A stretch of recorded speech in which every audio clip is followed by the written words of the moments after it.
Buenos, buenos días, buenas tardes, buenas noches, buenas madrugadas, buenas las horas que sean donde quiera que estén ustedes. Muchísimas gracias por acompañarme. Soy Mauricio José Schwartz. Y esto es la revista semanal del Rey va Desnudo, con una semanita que traemos como para los de Vaya Semanita, que es este maravilloso programa de televisión vasco que lleva un montón de años, que me encantan, son de los mejores comediantes que hay ahora en España, los jóvenes de Vaya Semanita. El otro día tenían un sketch maravilloso, a ver si cuento algo de él. Pero bueno, el caso es que vaya semanita que tenemos para poder comentar el día de hoy. Y les agradezco nuevamente, decía yo, que vinieran, que estuvieran aquí, niños y niñas, perritos y gatitos, brothercitas y sistercitos, donde quiera que se encuentren y a la hora que se encuentren, porque alrededor del mundo las horas son distintas. Hoy precisamente curioso, me encontré con un espectador, alguien del público de este canal, que me encontró en la calle mientras esperaba yo a una persona. Y bueno, ya nos hicimos el selfie, conversamos un poquito y me da muchísimo gusto que la gente vea lo que hacemos aquí y lo disfrute. Como siempre, y más hoy que nunca, por lo que pasó, de repetir que en tiempos de engaño decir la verdad es un acto revolucionario. Y no les crean ustedes a los filósofos que les dicen, bueno, la verdad es una cosa objetiva. No, hay cosas que son verdad y cosas que son falsas. La molécula de agua está formada por 2 átomos de hidrógeno y 1 de oxígeno, y eso es verdad. No es la verdad, pero es verdad. Y esas verdades necesitamos. Y la tocata y fuga más famosa de Bach está en re menor y no está en fa sostenido y no está en sol nublado. Está en re menor. Y así sucesivamente hay cosas que son verdad. Y algunas personas son tremendamente estúpidas y también es verdad. Pero bueno, esa ya es otra cosa. El hecho es que aquí nosotros tratamos de decir cosas que son reales. El día de ayer lo intenté y bueno, tengo mucha gente contenta, eso es bueno, pero tengo mucha gente enojada, porque tengo una hipótesis que puse a prueba en el vídeo del día de ayer. Mi hipótesis es que mis viejos amigos de la izquierda, que hoy participan en ese desastre, ese adefesio, esa vergüenza internacional que es Morena, que es lo que llaman la cuarta transformación. Ya saben ustedes que cuando alguien es inseguro y al mismo tiempo demagógico, dice que es lo más grande del mundo. Entonces, bueno, Donald Trump es el mejor presidente de toda la historia y sus chistes son los chistes más simpáticos y chistosos de toda la historia, y así sucesivamente. Y en el caso de México, pues la cuarta transformación, estas personas que tienen el poder desde 2018, aseguran que lo que están haciendo equivale a las 3 anteriores transformaciones que tuvo México: la independencia, la reforma y la revolución. 3 momentos verdaderamente importantes en el desarrollo de un país que se proyectaba hacia la modernidad y hacia la posibilidad de darle progreso y oportunidades a todos sus habitantes, cosa que no ha hecho.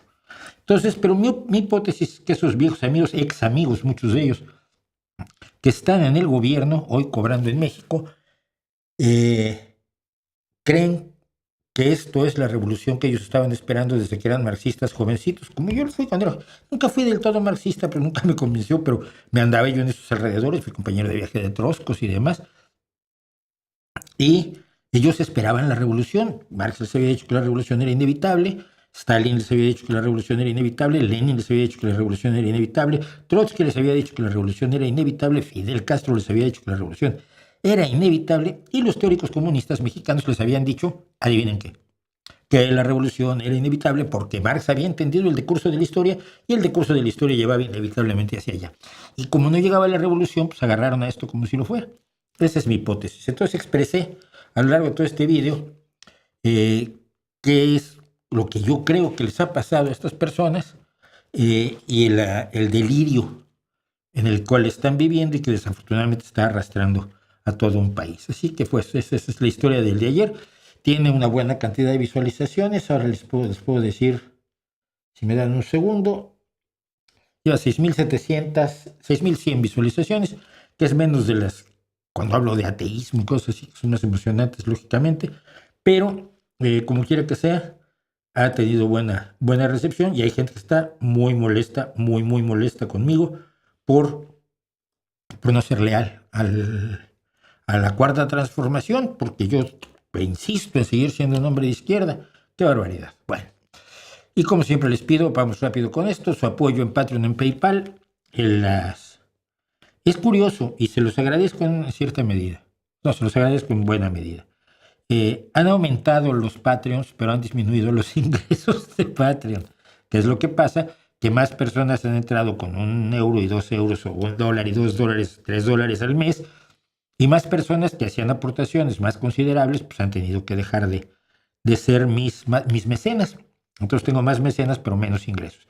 Y entonces no los invito a que aumenten su participación, pero sí invito a quienes no están apoyando al canal y lo ven, que echen una mano. Los necesitamos de verdad. En Patreon, que es una aportación mensual, o en PayPal, que es una aportación por una sola vez y que también agradecemos enormemente. Y terminando, no, todavía no termino con los anuncios. Hay más anuncios. Oscura Crónica, El Poder y la Muerte, hace una reseña de asesinatos papales, tanto de papas asesinados, que hay un montón. Yo cuando empecé a investigar esto no esperaba que hubiera tantos papas a los que hubieran sido asesinados. No los que fueron mártires. Los primeros años del cristianismo hubo muchos que se dice que fueron papas y eran mártires. No se sabe, pero se les da esa categoría, pues, porque son papas que se sabe que existieron por tradición, pero no porque haya documentos escritos, ni mucho menos. Pero más allá de los martirizados, por ejemplo, encontré uno que es maravilloso. Es un papa que murió después de haber sido tirado por la ventana por un señor que al parecer estaba muy enfadado porque encontró a su mujer en la cama con el papa. Y entonces se enojó mucho con el papa. Creo que se debe haber enojado también con su mujer. Pero el chiste es que al papa lo tiró por la ventana y una semana después el papa moría.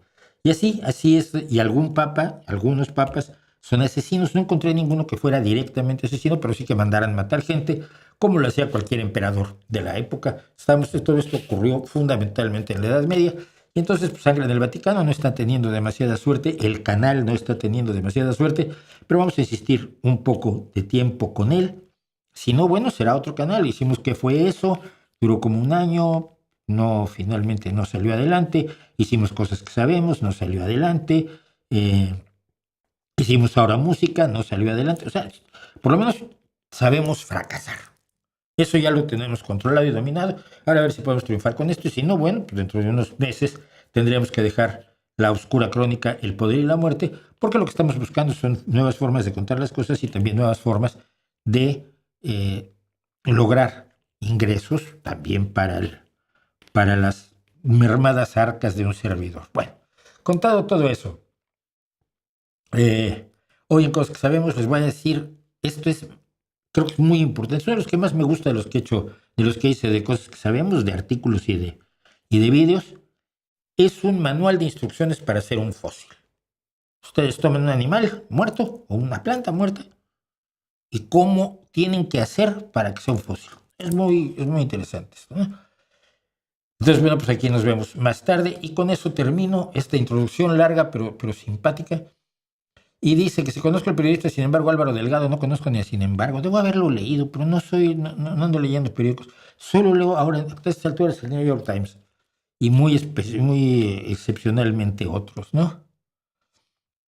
Considerando que estamos cerca de la época de cosecha y de cómo se ha ahuyentado a los brasileños inmigrantes, ¿corre Estados Unidos el riesgo de sufrir escasez de alimentos por primera vez desde la Gran Depresión? No lo sé yo, ni lo sabe nadie. Es una pregunta que está mal planteada. Más que una pregunta deberías afirmar, estando como está pasando la época de cosechas, el otoño, que falta para el otoño, por unos 3 meses, existe el riesgo entonces yo te diría, bueno, sí, el riesgo existe, yo creo, no tanto de una escasez de alimentos como la de la Gran Depresión, porque aquello fue producto de una época y de una serie de circunstancias que no se están repitiendo en este momento, pero creo que podría haber enormes pérdidas por parte de los agricultores estadounidenses si no pueden tener a la gente que trabaja en el campo. La hipótesis de Trump, que es de esas hipótesis inventadas como las hipótesis de López Obrador, que nunca se justificaron la realidad. Su hipótesis es que jóvenes estadounidenses que están desempleados hoy irán por miles a trabajar 12 horas deslomándose en los campos californianos a recoger cosechas. Yo lo veo difícil, pero bueno, igual le funciona. No lo creo. Bueno,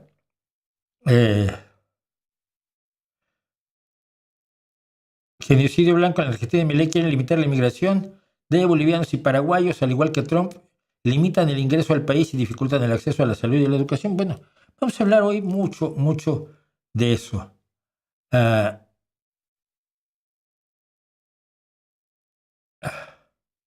Bueno, está haciendo Antonio Grael una proclamación a los republicanos que me parece interesante, salvo por una cosa. Pocos republicanos estadounidenses ven este canal. O sea, yo creo que tu proclama debías intentarla por ejemplo en Fox News.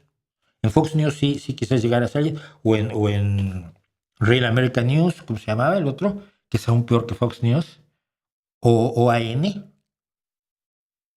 Son los, ¿cómo se llama? Los que están por debajo de la cadena alimenticia, por debajo de Fox, que ya son profundidades abisales. Allí tu mensaje va a llegar mejor. O con la televisión de Lindell, el de My Pillow, era el señor que vendía almohadas, que ha perdido toda su fortuna jurando que Trump ganó en 2020 y luego tratando de apoyar a Trump.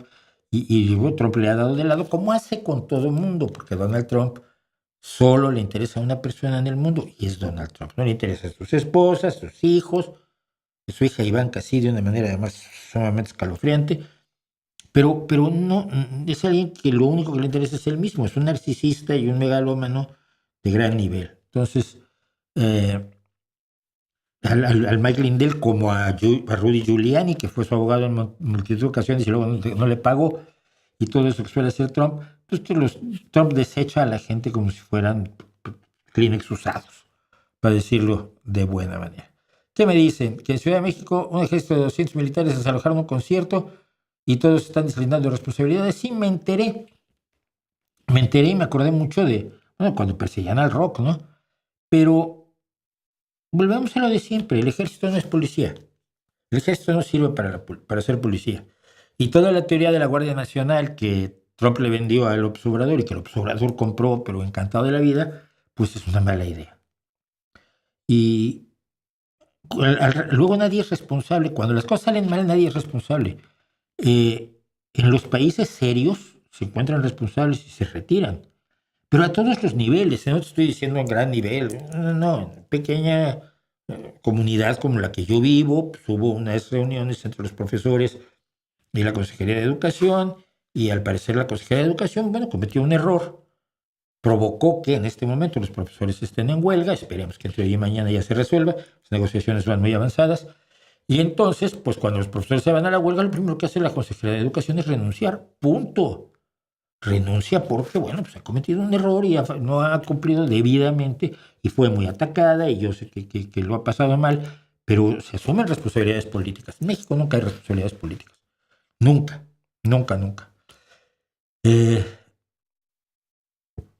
Así que dice, ilustrativa y esclarecedora tu narración de la evolución de la izquierda. ¿Piensas que aún podría rescatarse la socialdemocracia en México? Pienso que hay que crear la socialdemocracia en México. Lo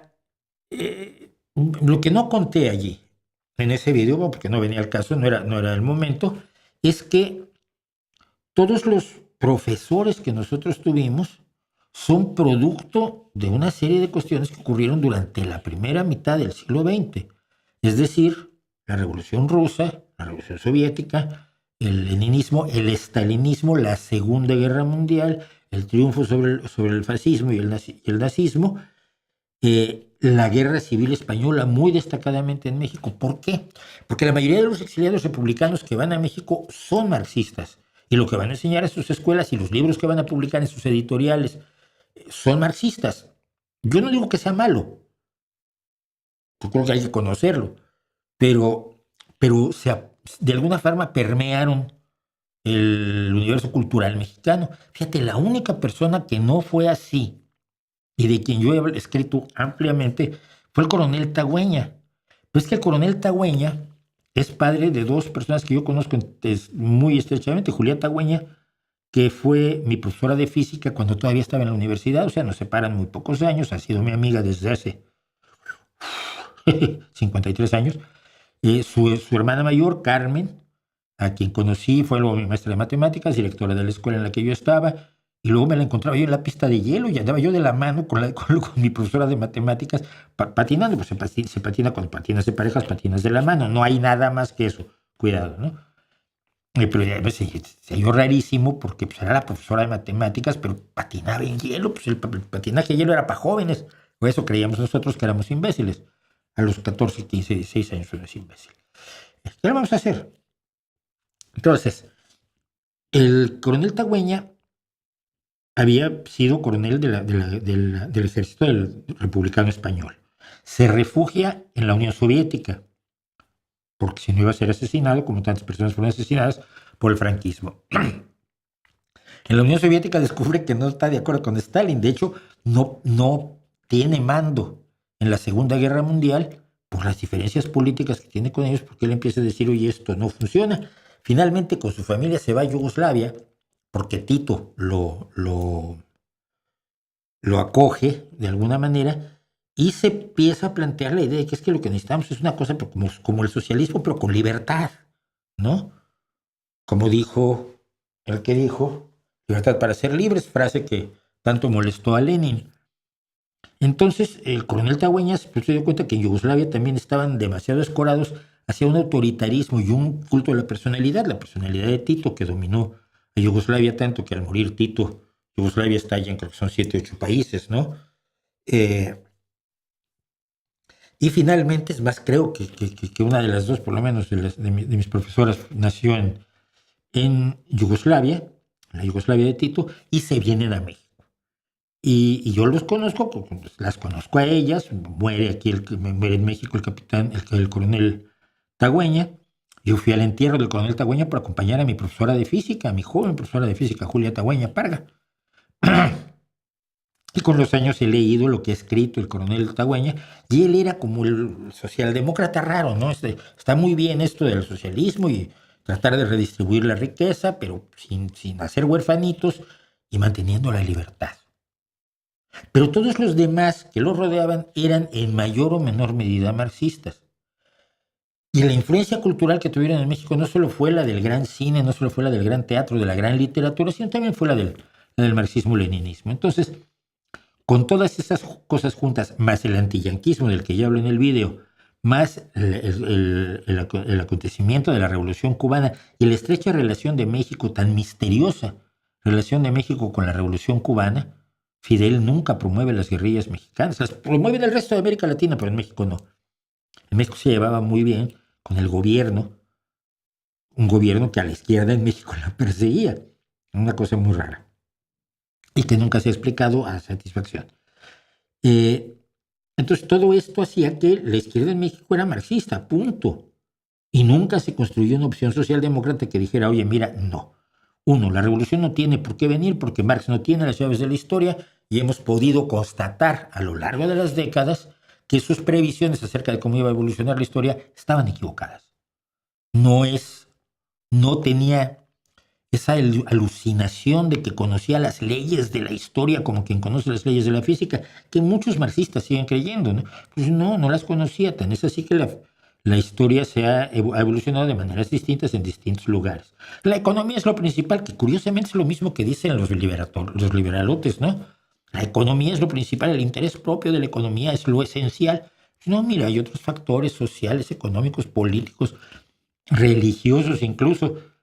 Cuando Bertrand Russell estuvo con Lenin, por cierto, le decía, ¿no? Oye, pues ¿qué pasa cuando los pobres votan en contra de sus intereses económicos porque votan por el patrón de la misma religión, por el patrón cristiano, en lugar de votar por el líder sindical ateo?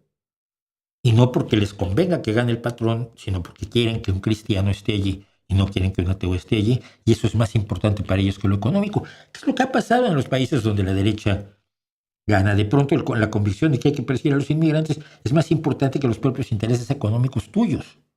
La gente vota en contra de sus intereses económicos. Entonces Marx se equivocaba. Todavía muchos en México no te lo van a aceptar. Entonces, la construcción de una opción socialdemócrata que en Europa fue posible después de la Segunda Guerra Mundial, debería empezarse a hacer en México. Sin eso no veo yo futuro, porque vas a tener siempre uno u otro caudillo.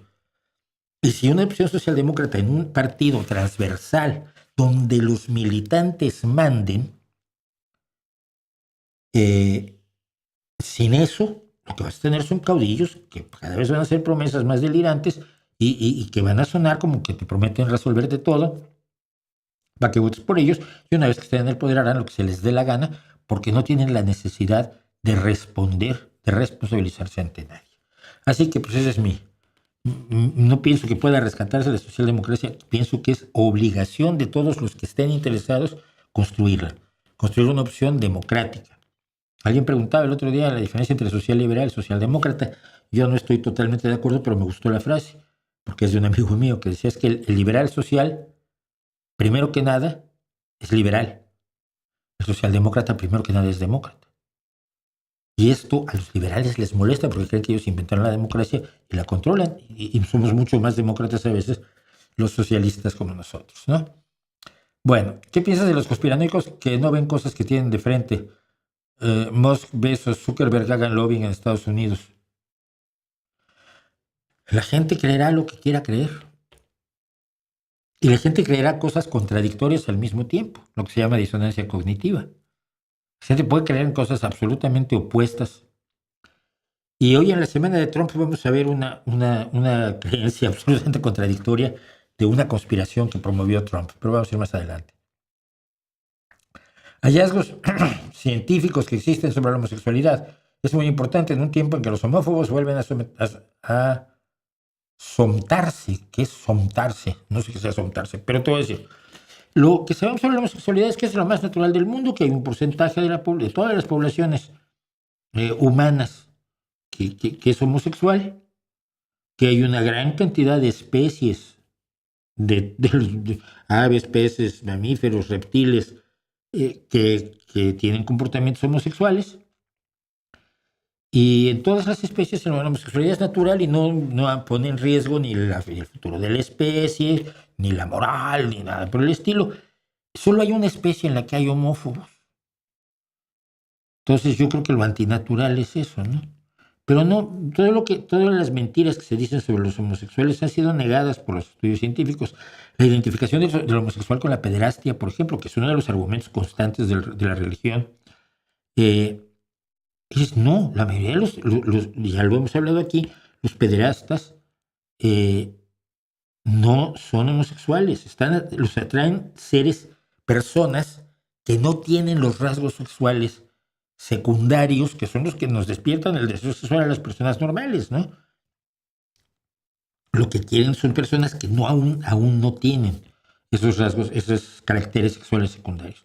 Todo lo que se ha dicho acerca de que si son malos padres, que si son promiscuos, todo eso se ha demostrado que es falso. Los homosexuales son gente normal que tiene gustos distintos a los tuyos, pero no tan distintos como si a ti te gustan las rubias de pelo corto y a mí me gustan las morenas de pelo largo.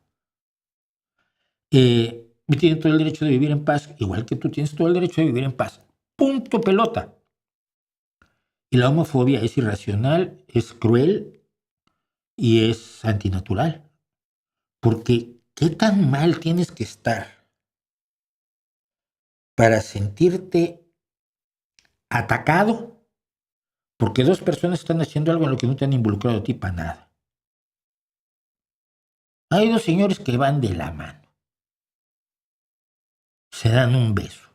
No puede no gustarte verlo, porque aparte es la cara, ¿no, hombre? Hay muchas cosas que veo en la calle que digo, quito la carita y ya, es asunto mío. Pero estas personas están haciendo eso y tú crees que tienes que pararlos. ¿Qué inseguridad tienes respecto a tu propia identidad sexual, de tus gustos, de tus prácticas, para sentirte atacado, agredido en lo más íntimo por dos personas que no tienen nada que ver contigo, que están viviendo su vida? A mí siempre me ha parecido muy raro eso, el tema homofóbico por eso, ¿no? Porque para mí revela una enorme inseguridad. ¿Qué tienes? ¿Miedo a que a ti también te empiecen a gustar los de tu propio sexo? Bueno, pues si pasa no hay problema. Pero ¿a eso le temes? ¿O le temes a que te desplacen o que alguno de ellos sea más masculino que tú, por ejemplo, ¿no? eh, porque generalmente los homófobos tienen todo este mito de la masculinidad, de esa masculinidad de pelo en pecho y grandes músculos y propensión al trabajo militar, cuando en general pues, son incels de pelo verde con gorditos que viven en el sótano con su mamá. Entonces, yo no entiendo las inseguridades de esa gente, pero científicamente no hay nada que indique que la homosexualidad tenga otras consecuencias lesivas para la vida social, humana, familiar, laboral y de todo tipo del mundo. Cuando tú tienes en los Estados Unidos que le quieren quitar el nombre Harvey Milk a un acorazado, me parece, a un buque de guerra, porque están inseguros, ¿no? Porque Harvey Milk fue un héroe de guerra, condecorado, múltiplemente condecorado, un sujeto de una importancia enorme todos esos baremos de la masculinidad delirante, fuerte, grande, combatiente, luchador, matando gente con sus armas, pero era un activista gay, un activista homosexual. Entonces está reconocido como un sujeto que ayudó a cambiar las percepciones en Estados Unidos y como un gran militar, pues se le puso su nombre a un buque militar y ahora Trump y Hegseth, el actual secretario de Defensa, no, ministro de Defensa, quieren quitarle el nombre a ese buque militar porque es por de diversidad, inclusión, equidad e inclusión. No, es porque es un gran militar. El hecho de que sea homosexual o que haya sido un activista homosexual aumenta su importancia, en todo caso, pero no la disminuye, ni hace que le tengas que quitar el nombre a un barco. Para mí revela una inseguridad enorme, ¿no? Ahora sí, los que no son homófobos tienen que levantar la voz por los homosexuales. Tenemos que levantar la voz por los homosexuales. ¿Por qué no? Porque simplemente por número están desprotegidos. Simplemente por número. Socialmente son una minoría vulnerable. No en lo individual, sino en lo colectivo. Y si tú estás a favor de los colectivos vulnerables, pues las mujeres, que no son minoría, generalmente en todos los países son mayoría, o los indígenas, o los inmigrantes, o los discapacitados, o sea, todas las personas que son grupos humanos de escaso número y por lo tanto fáciles blancos de las bestias de la ultraderecha, pues si te solidarizas con todos ellos, te tienes que solidarizar también con homosexuales, lesbianas, transexuales, asexuales, bisexuales, multisexuales, tontisexuales y lo que quieran sexuales, que no es asunto de nadie más que de ellos. ¿Cree usted que poco a poco, gracias a las redes sociales y personajes como Agustín Laje, Gloria Álvarez, Javier Milei, las ideas de derecha están ganando terreno? No es tanto las ideas de derecha como el descaro al decirlas, porque siempre hay gente que ha creído esto. Pero sí, evidentemente, vivimos un momento en que la gente no está votando por ellos en la medida en que quiere hacernos creer su propia propaganda. Y precisamente acabamos de rescatar a Australia y Corea del Sur. Los progresistas un poquito, porque Corea del Sur es como de centro derecha ligera, light, así. Y sin embargo, ya en Estados Unidos alguna de las secretarias del gabinete de Trump lo ha llamado un comunista peligrosísimo. Y dice, señora, ¿de dónde saca usted eso? Los comunistas son los que están al norte del paralelo 38 y son Kim Jong-un y su banda, ¿no? Entonces, sí están teniendo más publicidad y sí tienen más votos, pero no están arrasando como afirman que están arrasando, como parecería que están arrasando por el ruido que hacen, porque antes les daba vergüenza. Logramos que les diera vergüenza ser racistas, ser sexistas, ser homófobos, ser odiosos y crueles. Y de pronto han puesto de moda la crueldad, la homofobia, el racismo y el ser mala persona, ¿no? Curioso. ¿Crees que las políticas de ahí son necesarias? ¿Podrías darnos tu postura, porfa? Pues seguimos con lo mismo. Sí son necesarias. Precisamente por eso. Porque cuando tienes colectivos vulnerables a las movidas de grupos como los de ultraderecha, merecen ser protegidos. Entonces, ¿qué es lo que pasa? Si una empresa decide, pues yo soy racista y yo no voy a contratar gente de que no sea rosita, pero vamos así de como la tabla de colores esta que traía el de padre de familia, ¿no? Tú tienes que decirle, tienes que hacer una ley que diga, no señor, usted tiene que decir, yo necesito un trabajador que sea capaz de desempeñar estas labores, y si se presenta una persona que puede desempeñar esas labores, las desempeña a gusto de usted, es un trabajador eficiente, responsable y demás, usted tiene que darle el empleo, aunque sea mujer, negro, discapacitado o mujer negra discapacitada, lesbiana. Esas son las políticas de diversidad, equidad e inclusión, no lo que te cuenta la derecha, que te obligan a tener tal, no. Es decir, tú no puedes discriminar a otros por cuestiones que no están directamente relacionadas con el desempeño laboral, social, familiar al que se les está integrando. No, es que yo quiero soldados que puedan matar a un montón de gente. Pues ahí tenemos unos que matan muy bien, pero son gay todos. No, no quiero. No, no, no. Si es lo que quieres, tú pones las reglas, pero las reglas no pueden incluir el rechazo a alguien por cuestiones que son propias de grupos que han sido perseguidos, invisibilizados, maltratados, golpeados. Y a los homosexuales los siguen golpeando. Yo tengo un amigo que vino a vivir aquí varios meses, o no, un par de años estuvo incluso, después de que le dieron la quinta paliza en México por estar en televisión defendiendo al colectivo homosexual.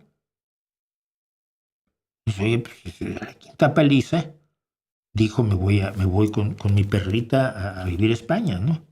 Ya regresó y bueno, las cosas parece que no se han repetido las agresiones, pero el hecho es que el hecho está allí.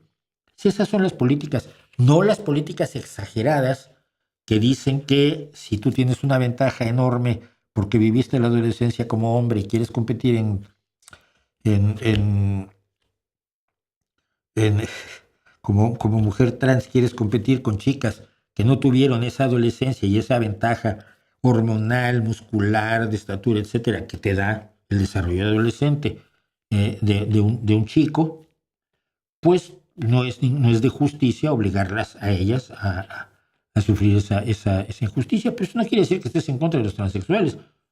Y yo soy amigo de las primeras transexuales que conocí yo en México. La conocí cuando todavía se presentaba como hombre, ¿no? Yo lo veía, un tipo grandote, vestía de cuero, andaba en motocicleta, y decía, yo liga más que Sinatra. Y unos años después dijo, oye, pues les molesta que vaya yo de minifalda, tú ven como quieres. Pero sigue siendo el mismo tipo, ¿no? La misma persona. Sí, pero ahora me llamo fulana. Perfecto, ahora te llamas fulana. ¿A mí qué más me importa?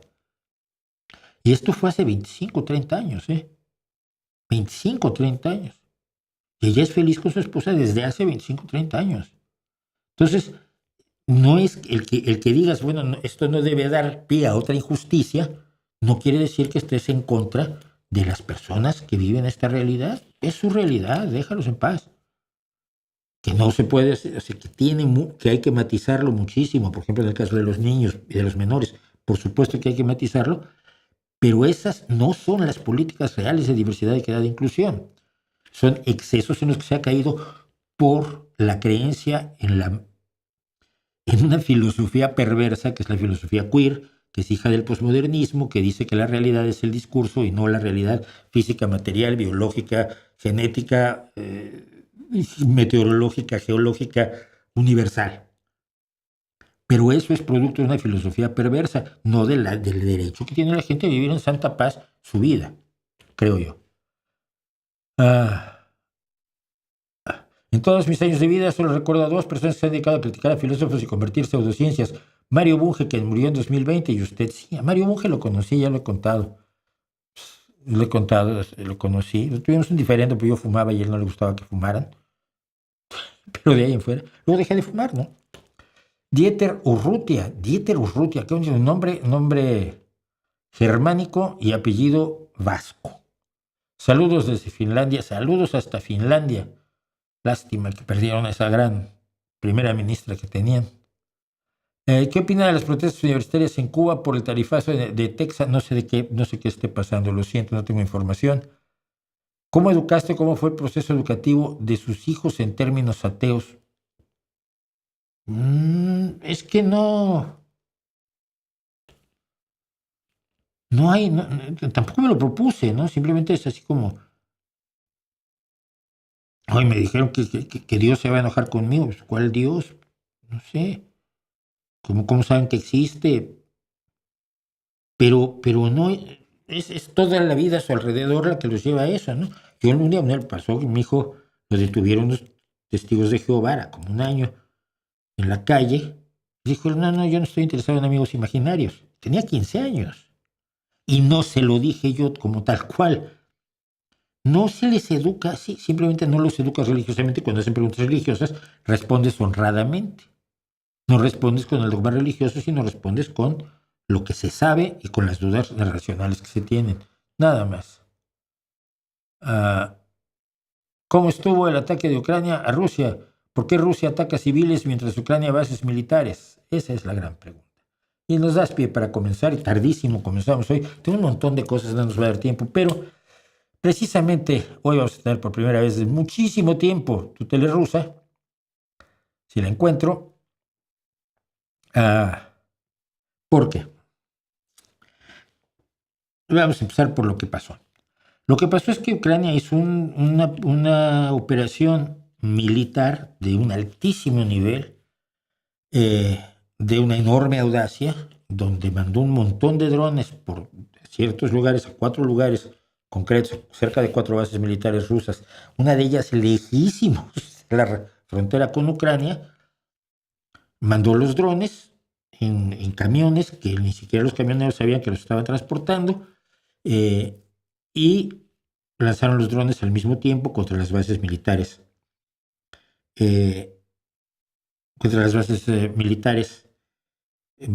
rusas. Destruyeron 13 aviones, pero golpearon 41. Los otros que quedaron, los otros 28 aviones, pues una cosa es los dañaron, quiere decir que no los destruyeron, pero tampoco quiere decir que puedan volar mañana. Tendrán que gastarse un dineral en repararlos, si es que pueden repararse. No tienen por qué estar destruidos para no poder volver a volar, porque este ha sido uno de los argumentos rusos. Bueno, en realidad solo destruyeron 13 y los otros 28, ¿cómo están? No te digo. Pero esta es la base porque, mira, la tele rusa en España está dedicada a contarnos la historia de otra manera. Y entonces tenemos tu tele rusa en España, y tu tele rusa en España es, entre otros varios, la base de el señor Pablo Iglesias y la señora Ina Afinogénova, que han constantemente sido los transmisores del mensaje ruso. El mensaje ruso es: hagamos la paz, pero quedando como estamos. Es decir, los territorios que ya me robé, me los quedo. Y dejo abierta la posibilidad. Ucrania no se une a ninguna organización que la pueda defender, y yo me preparo para el día que quiera yo tomar Ucrania, que es lo que siempre ha querido, y lo han dicho los portavoces del Kremlin 1.000.000 de veces. Ucrania no tiene derecho a existir como nación, debe ser integrada en su totalidad a la madre Rusia. Esto que lo dicen los portavoces del Kremlin lo niega la base de Pablo Iglesias. Y entonces, pues tenemos lo que tenemos. Vamos a hacer entonces tu tele rusa precisamente sobre este tema.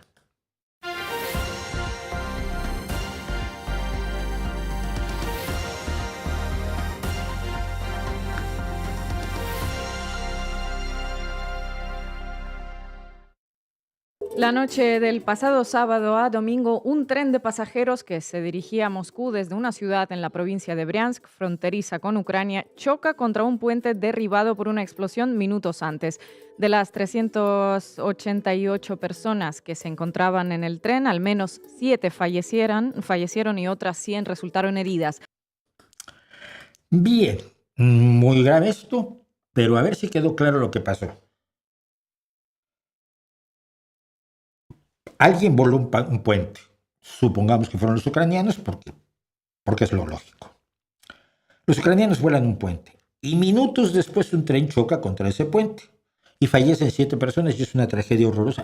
Toda persona muerta es una tragedia familiar, es una tragedia social, es una tragedia para sus amigos. Nadie está defendiendo el ataque a civiles. Pero es que cuidado, porque este es el cimiento sobre el cual se va a construir el discurso de la base. Estas 7 personas que mueren porque un tren chocó contra un puente que se había caído, pues es que a menos que seas un genio, no es tu culpa. Tú tiraste el puente y no creo que supieras que venía un tren y que venía un tren con tantas personas y que ibas a matar a 7. No es lo mismo que lanzar un misil contra un edificio de viviendas en Kiev. A ver si nos entendemos. Entonces empezamos con eso. Porque, claro, bueno, vamos a seguir. Mientras se esclarecían las causas de los siniestros que las autoridades rusas calificaron de ataques terroristas, apuntando directamente a Ucrania, 4 bases aéreas militares rusas se convertían en el escenario del mayor ataque de drones hecho sobre Rusia hasta la fecha. Sí, eso está muy bien, ya lo sabemos, eso nos enteramos todos, pero terroristas, ¿no sería útil que tú como informador recuerdes que no puede haber un ataque terrorista? Si estás en guerra, es una acción militar, es una acción de guerra. No tienes por qué retomar lo que dicen los rusos, ¿no? Porque es tremendo esto, es tremendo que estas 7 personas hayan fallecido. Pero más tremendo es que no haya ningún escándalo, y mucho menos en la base, por los más de 13,000 civiles ucranianos asesinados por Putin desde febrero de 2022, porque igual eso no es terrorismo. Algunos de esos civiles el mismo sábado del ataque de los drones. Pero Pablo viene ahora a amenazarnos. Los ucranianos son tan brutos que van a obligar al pobre Vladimir a destruir el planeta. Estamos hablando de un ataque con la potencia de activar la doctrina nuclear rusa, ¿verdad? Así es, como podemos ver en estas imágenes, con un puñado de drones, Ucrania logró destruir varios bombardeos estratégicos esenciales y finitos que forman parte de la tríada nuclear rusa. Pero primero, ¿qué es la tríada nuclear? Porque aquí la gente habla como si todo el mundo lo supiera. La tríada nuclear son las 3 formas de lanzar ojivas nucleares que tienen las potencias nucleares, es decir, aviones bombarderos que llevan bombas nucleares para lanzarlas, misiles intercontinentales que se lanzan desde tierra en silos que supuestamente son secretos, pues las potencias se espían entre sí, y submarinos nucleares, submarinos que llevan armas nucleares y que patrullan cerca del enemigo para poderlo atacar en caso de que sea necesario. Lo que nos están diciendo es que igual Putin ha encontrado, entonces tiene motivos para lanzar una guerra nuclear. La responsabilidad de decir esto es absolutamente enorme, porque después explican además por qué no es cierto, pero quien no se quedó hasta el final ya no se enteró. La respuesta correcta es la más simple, Pablo. Es claramente un fracaso sin paliativos de los servicios de inteligencia rusos. Por la información que compartieron los servicios de seguridad de Ucrania, supimos que les llevó más de 1 año y medio de preparación, como ya dije. A ver, lo que preguntaba Pablo era ¿cómo que en un país en guerra puede pasar esto que ocurrió el sábado? Se me olvidó decir otra cosa. Los propios vídeos de los drones te enseñan que los bombarderos rusos no estaban armados con ojivas nucleares, sino con misiles crucero KH-101 de los que suelen lanzar contra civiles ucranianos. Ese es otro detallito que se les olvidó decir mientras veían los vídeos precisamente de los avioncitos estos que fueron destruidos en tierra, ¿no? Entonces, Pablo se pregunta cómo en un país en guerra puede pasar esto. Quizás se imagina que los rusos viven en el terror que es el pan de cada día de todos los ucranianos desde febrero de 2022. Sabemos que no es así, sabemos que salvo en la zona estrictamente fronteriza con Ucrania, el resto de Rusia, la guerra no existe, no están viviendo como un país en guerra. Pero explica que, Ina explicó, eso sí, con mucha claridad, que esto no fue un golpe genial de una astucia y de una excelente preparación, planeación, preparación y ejecución de una acción militar, sino es que los tontos, que los rusos se equivocaron. No es que los ucranianos sean inteligentes, es que los rusos se equivocaron porque no vaya a ser que a alguien se le ocurra darle algún crédito a los ucranianos. La respuesta correcta es la más simple, Pablo. Es claramente un fracaso sin paliativos de los servicios de inteligencia rusos. Por la información que compartieron los servicios de seguridad de Ucrania, supimos que les llevó más de 1 año y medio de preparación, como ya dije. Acuérdense esto del año y medio de preparación porque es importante. Seguimos. Según Volodymyr Zelensky, la sede de todo el operativo se encontraba a pocos kilómetros de la oficina central del servicio de seguridad de una de las regiones. Eso dice.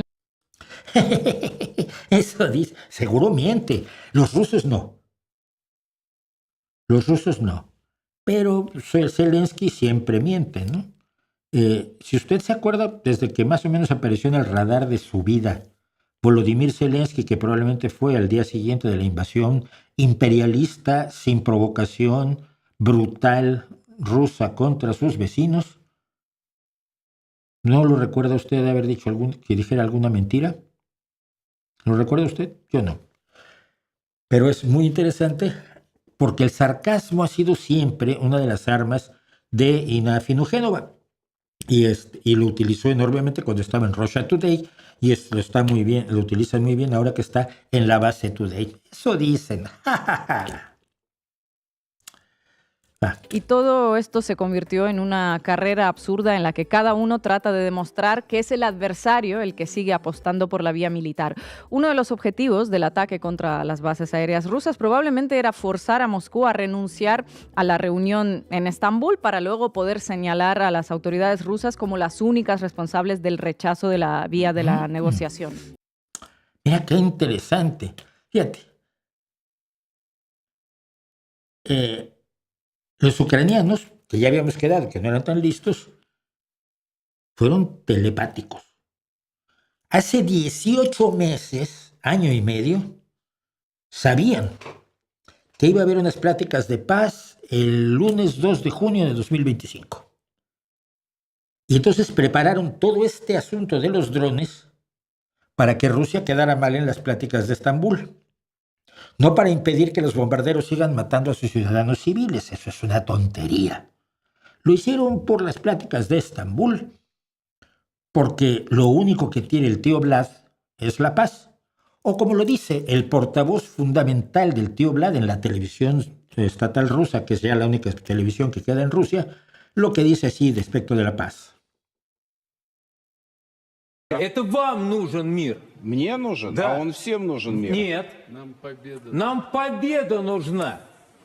У нас совсем другая задача. Наша задача обеспечить процветание нашей страны в безопасности на поколение вперед.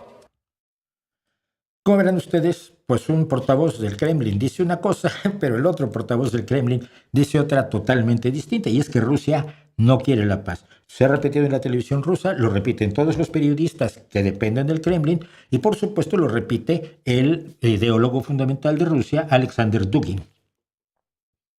Pero no, Ina nos dice que no.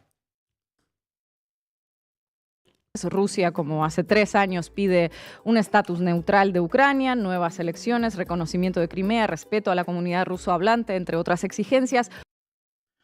Esto es lo que se supone que pide Rusia para firmar la paz. Se le olvidó mencionar un detallito, que Rusia lo principal que quiere son los territorios que ya se robó. El 25% de Ucrania, que declaró parte de su territorio en un referéndum absolutamente farsantesco, que solo avalaron personajes como el operativo de Azcapena, cercano a ETA, incrustado en el gobierno mexicano, Cato Arconada, que fue observador de lo que ocurría en los territorios del Donbass en la farsa de referéndum con el cual esos territorios decidieron volverse rusos. Esa exigencia se la salta porque probablemente el programa La Base debería llamarse el Vasovaya Programa, que es la base pero en ruso, ¿no? Pero en fin. Ucrania, por su parte, insiste en su aspiración a integrarse en la OTAN, recuperar sus territorios y lograr reparaciones por la destrucción causada. A ver, ¿cómo recuperar sus territorios? Entonces, ¿por qué no está entre las exigencias de Putin quedárselos? Estar años intercambiando memorandos con sabotajes, atentados y una guerra de fondo. Sí, Pablo, pero la guerra no es el fondo. Se nos olvida que unos están defendiéndose y otros están atacando. Se nos olvida que si Ucrania deja de combatir, Rusia tomará toda Ucrania y asesinará a los ucranianos que no se adecuen al nuevo imperio ruso e integrará como rusos a los ucranianos que decidan aceptar al nuevo amo. Pero Rusia lo único que tiene que hacer es dejar de pelear y si regresa a su frontera no le va a pasar absolutamente nada. No va a perder territorios, no va a seguir perdiendo gente, lleva 1 millón de bajas entre muertos y heridos. 1 millón de ciudadanos rusos. No los puedes poner como iguales y al intentar igualarlos, lo que se hace es borrar el hecho de que hay una víctima agredida y un agresor. Al principio de la sección les hablé de las voladuras de trenes, entre ellos un tren de pasajeros que quedaron eclipsados en los medios. Espérate. ¿Cuál voladura de tren? Les decía yo que esa era la base sobre la cual se construía la falta de pulcritud absoluta periodística de esta organización. Hablaron de volar un puente y que minutos después un tren chocó contra él y desgraciadamente murieron 7 personas. Pasan unos minutos, obviamente yo he cortado, estoy poniendo solo trozos que me parece importante comentar, pueden verlo completo, no estoy ocultando nada, pero ya ahora se convirtió en voladura de trenes.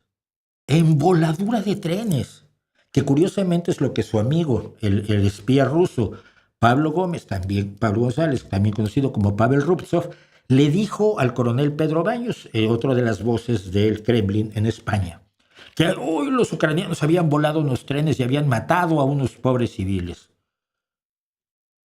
Voladura de trenes. Volvamos a oírlo.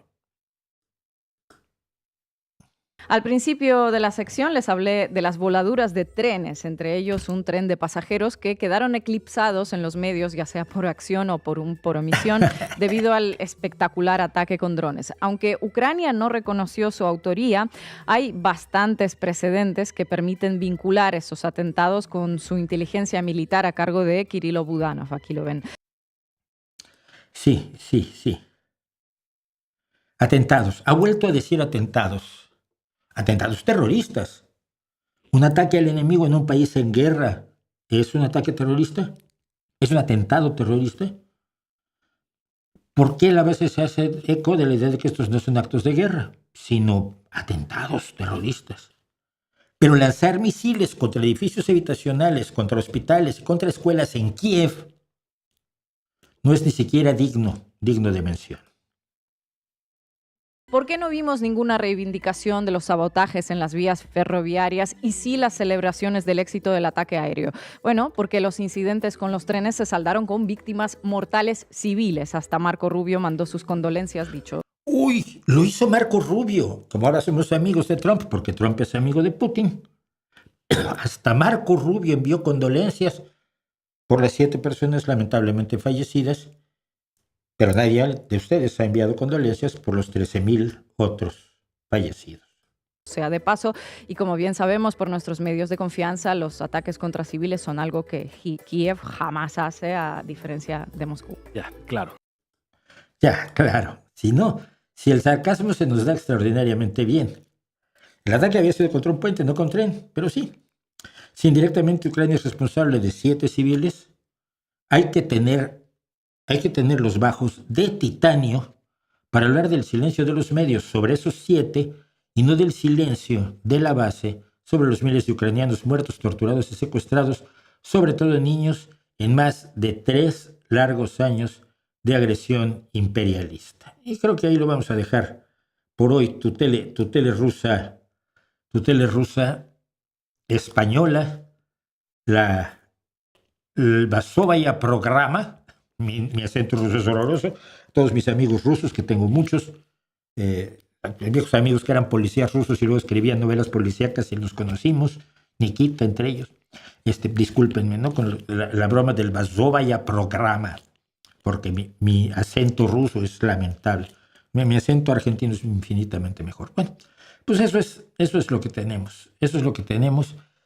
Y me interesa mucho porque se supone que cuando tienes un medio de izquierda que va a dar información que no te quiere dar los medios de derecha, que en España básicamente controlan todo el panorama, con pocas excepciones, y una de ellas pues, está por hundirse, que es El País.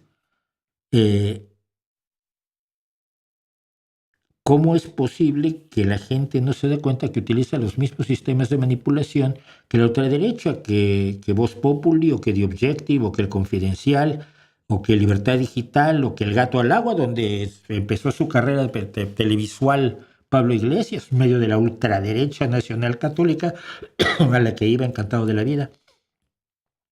Ese es el problema que tenemos, que no tenemos una información fiable por ningún lado, y el desaseo periodístico, nadie en la izquierda lo quiere señalar sobre gente como Pablo Iglesias e Ignacio Génova, y el único malo pues es su servidor, como siempre yo, porque mi boca, como decía la vieja canción de Oyster Band, mi boca siempre me mete en problemas. Y seguimos. Uy, qué lento va, qué rápido va el tiempo y qué poco nos queda. Su opinión sobre armas, gérmenes y acero, no sé ni de qué hablas. No se les olvide dejar su like, dice María Gracia. Muchísimas gracias, María Gracia, por recordárselos. Su opinión sobre Roque Dalton, pues no me acuerdo. Leí muy poco a Roque Dalton. La izquierda de México ha convertido en un chiste donde si no comulgas con López Obrador o Sheinbaum eres de la derecha o traidor a la patria. Sí, ya lo sé. A mi amigo, el que estuvo aquí viviendo después de ser atacado por ser homosexual, unos amigos comunes, probablemente ex amigos comunes, quiero calcular, lo llamaron fascista hace unos meses, no, hace más de un año. Esto me lo contó el año pasado cuando vino a la Semana Negra.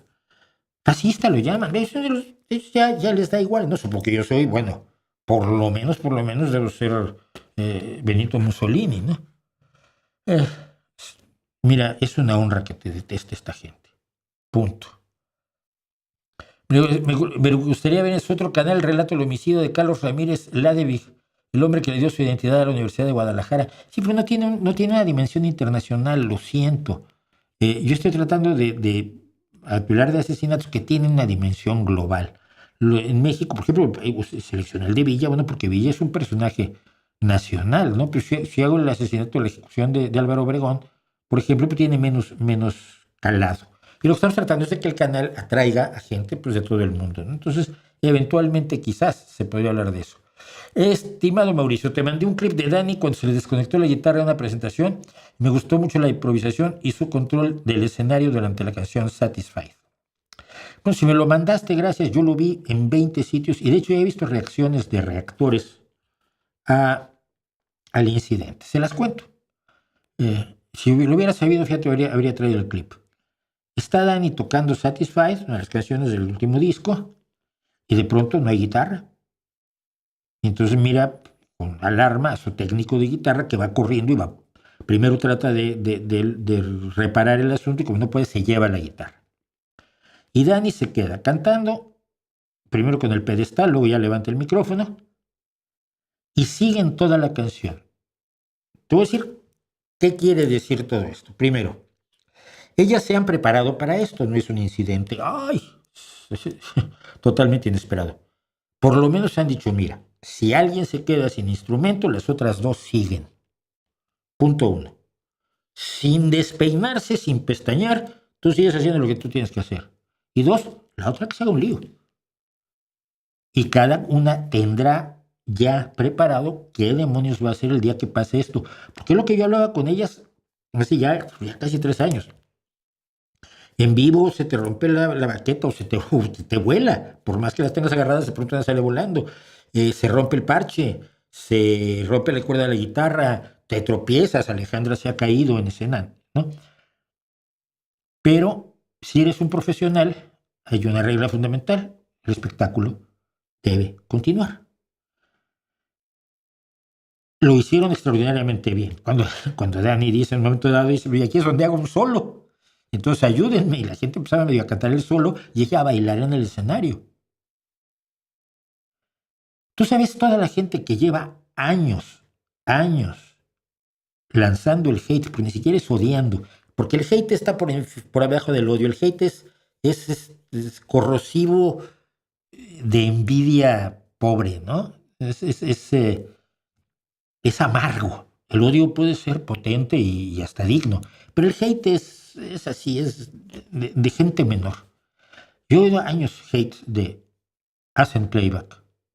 No hacen playback. Lo comenté cuando estuve en su concierto, que lo dije. Paulina falló una nota en un momento dado en las armonías que hace, no me acuerdo bien qué canción, y yo lo agradecí mucho porque me recordaba que no están haciendo autotune en directo, porque hay aparatos que corrigen la tonalidad en vivo.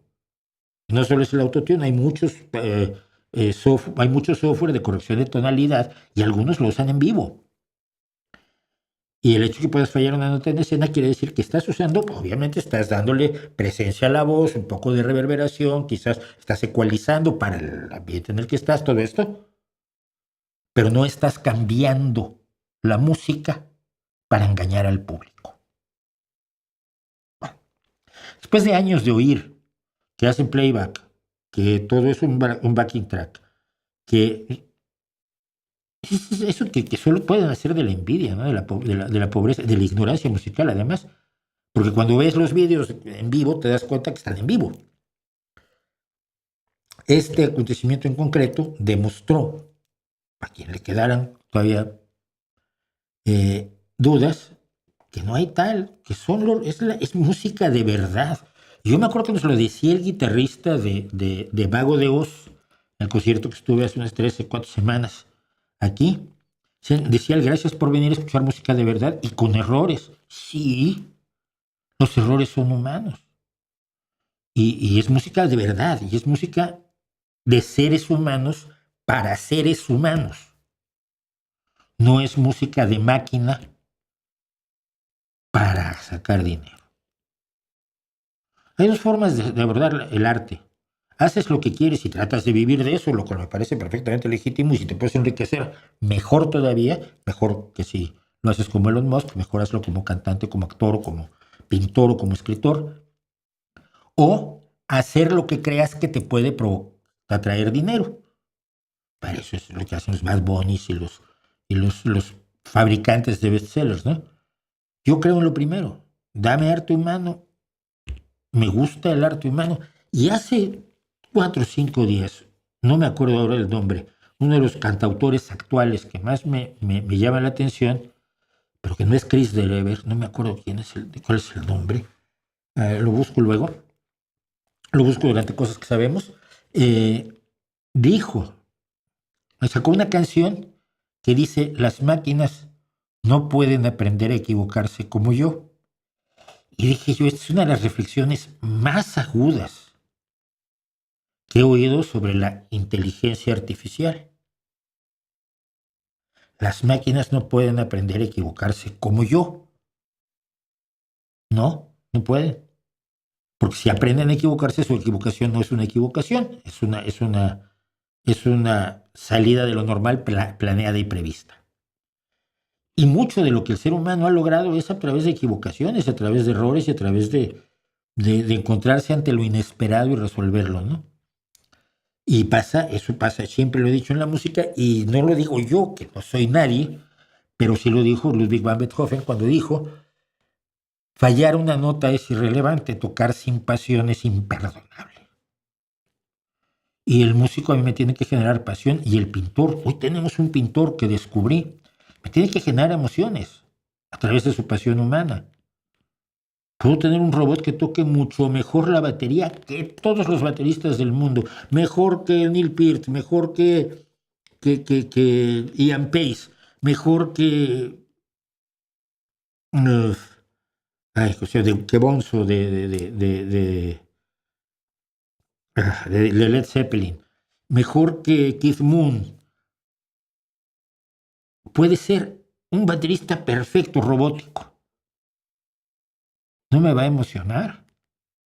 Cuando yo veo a Ian Pace haciendo el solo de batería que hace, que se mezcla con los timbales de la Orquesta Sinfónica en el concierto para grupo y orquesta de Deep Purple y la Filarmónica de Londres, me emociona.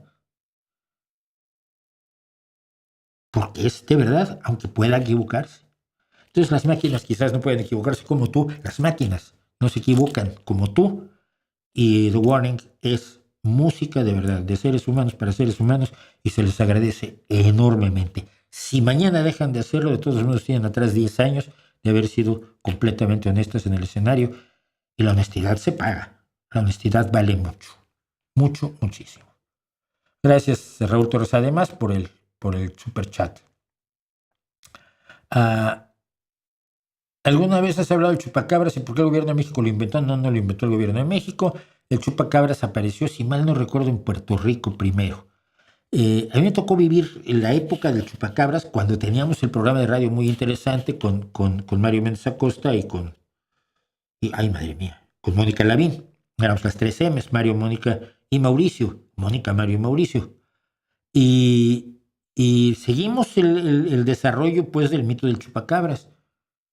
No fue, y no estaba yo en España, no, esto fue en los años 90, los años que tuvimos el programa muy interesante, que era todos los días 2 horas de ciencia, primero en la XCQ, luego en la XCW, que era como el sueño de cualquiera que haga radio, estar en la XCW. Me acuerdo del primer día que tomé yo el micrófono en la W y dije,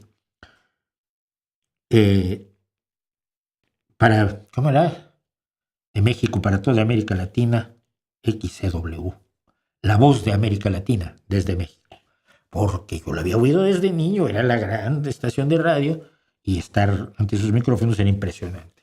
Pero no me tocó, lo vivimos, lo seguimos y nos reímos mucho con ello. No, pero no lo inventó el gobierno mexicano. No tienen capacidad para inventar esas cosas. Vas a ver las que se inventan luego. ¿Crees que el humor negro empeora la discriminación y la violencia contra las mujeres, los homosexuales o la gente negra? No. No. El humor en todo caso revela cosas, pero no. Si tú haces un chiste de odio, pues vas a mandar odio, pero no es porque sea humor. El verdadero humor no hace eso. El humor no hace eso. El humor revela debilidades. El humor va a las debilidades humanas, a todas, siempre. Entonces no, yo no creo ni que el humor negro, no creo creo que el discurso de odio real es el discurso aquel que invita a la violencia. Pero si yo digo que alguien es, no sé, cualquier cosa, algunas cosas que se llaman hoy discurso de odio no lo es. Creo que vivimos en un extremo del péndulo, pero las cosas cada vez van volviendo a su nivel. Y te voy a decir por qué. Cosas que yo he dicho aquí hace 5 años o 7 años no se podían decir más que en espacios como este que no ve nadie, que es muy de minorías, pero que en espacios mayoritarios como la televisión, si lo digo, me despellejan. Y ahora se empiezan a decir, por ejemplo, la lucha en contra de la teoría queer de Mooney primero y luego de Judith Butler. ¿Algún comentario sobre el día D? ¿Se cumplen? No, se cumplieron los 80 años del día D. El año pasado. Fíjate, este año quiero ir a Normandía con la familia. Quiero ver a la gente en la playa pasándolo bien en esos lugares donde tanto se jugaron la vida por liberar a Europa. El día D es la operación militar más grande jamás diseñada, jamás emprendida, la operación naval más impresionante de la historia de la humanidad. Tengo ya un video sobre el día D, si mal no recuerdo. Si lo quieren negar todo, que lo nieguen. Ahí está la historia, ¿no? Y probablemente lo niegan, van a negar que fueron además no Estados Unidos, como bueno, los estadounidenses te cuentan que la historia de los estadounidenses que invadieron el día D. Muy bien. Los británicos te cuentan la historia de los británicos, los australianos la de los australianos, los canadienses la de los canadienses, porque fueron las 5 playas, eran 5 playas, sí, que fueron ocupadas por fuerzas de distintos países. No solo Estados Unidos, creo que Estados Unidos era Omaha, la playa que iban a ocupar. Pero es una operación de inteligencia militar, es una operación de una valentía, de una audacia enorme, donde se jugaba todo, porque es muy curioso pensarlo, ¿no? Pero si no se vence, si no se abre la cabeza de playa en Normandía y se empieza a avanzar desde Occidente contra Alemania, la Unión Soviética se habría apoderado de Europa. Pues no hubieran parado en Berlín. Si pararon en Berlín, entre otras cosas porque al otro lado del río Elba, a 25 o 30 kilómetros, estaban las fuerzas de Eisenhower, que decidió no tomar, ya lo he comentado, decidió no tomar Berlín, pese a que Churchill se quería que lo tomara. Entonces, no creo que cualquier cosa que digas respecto al día D es poco. Fue uno de los esfuerzos militares más impresionantes de la historia de la humanidad, nos guste o no. Luisa Alcalde está manifestando a toda su secta de morenistas diciendo que hubo fraudes en Durango y Veracruz. Para Morena la democracia es solo cuando ganan ellos. Sí, claro, la democracia es solo cuando ganan ellos. ¿El reggaetón como fenómeno cultural crees que tiene algún significado artístico? No. Fíjate, el otro día veía yo que Bad Bunny lleva 20 semanas con la misma canción en primer lugar de la música latina. Entonces fui a ver la canción, es horrorosa. No tiene ninguna aportación, no sé. Luego piensas en algo de Suerte de Rodrigo González, o piensas en Azul de Real de 14. Piensas en Alicia en el País de Serú Girán. Piensas en algo de Los Prisioneros.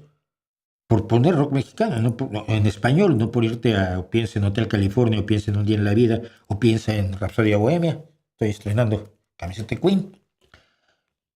Y compáralo con eso, y bueno, a ver, está muy bien que a la gente le guste. La gente tiene derecho a tener gustos acordes al nivel educativo al que los han sometido, porque generalmente no es una elección propia. No los denigro a ellos, pero sí no creo que tenga ninguna trascendencia. Como la Tigresa del Oriente no ha trascendido al resto del mundo. Y hay gente que la adora, pero o Rigo Tovares o Acapulco Tropical, por ponerte casos de música populachera, que cumple su función y que satisface los deseos estéticos de las personas que lo siguen, y eso es muy, muy respetable. Pero no creo que tenga un significado artístico, ni un significado cultural.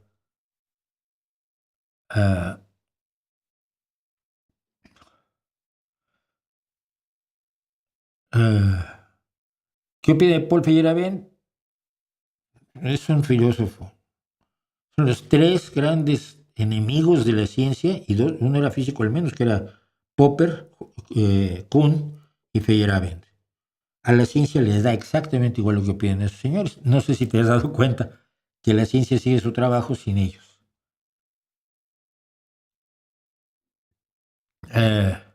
Donkey Kong, gracias por el superchat, dice: ¿sigues viendo las reseñas de Mariano? Sí, sigo viendo las reseñas de Mariano.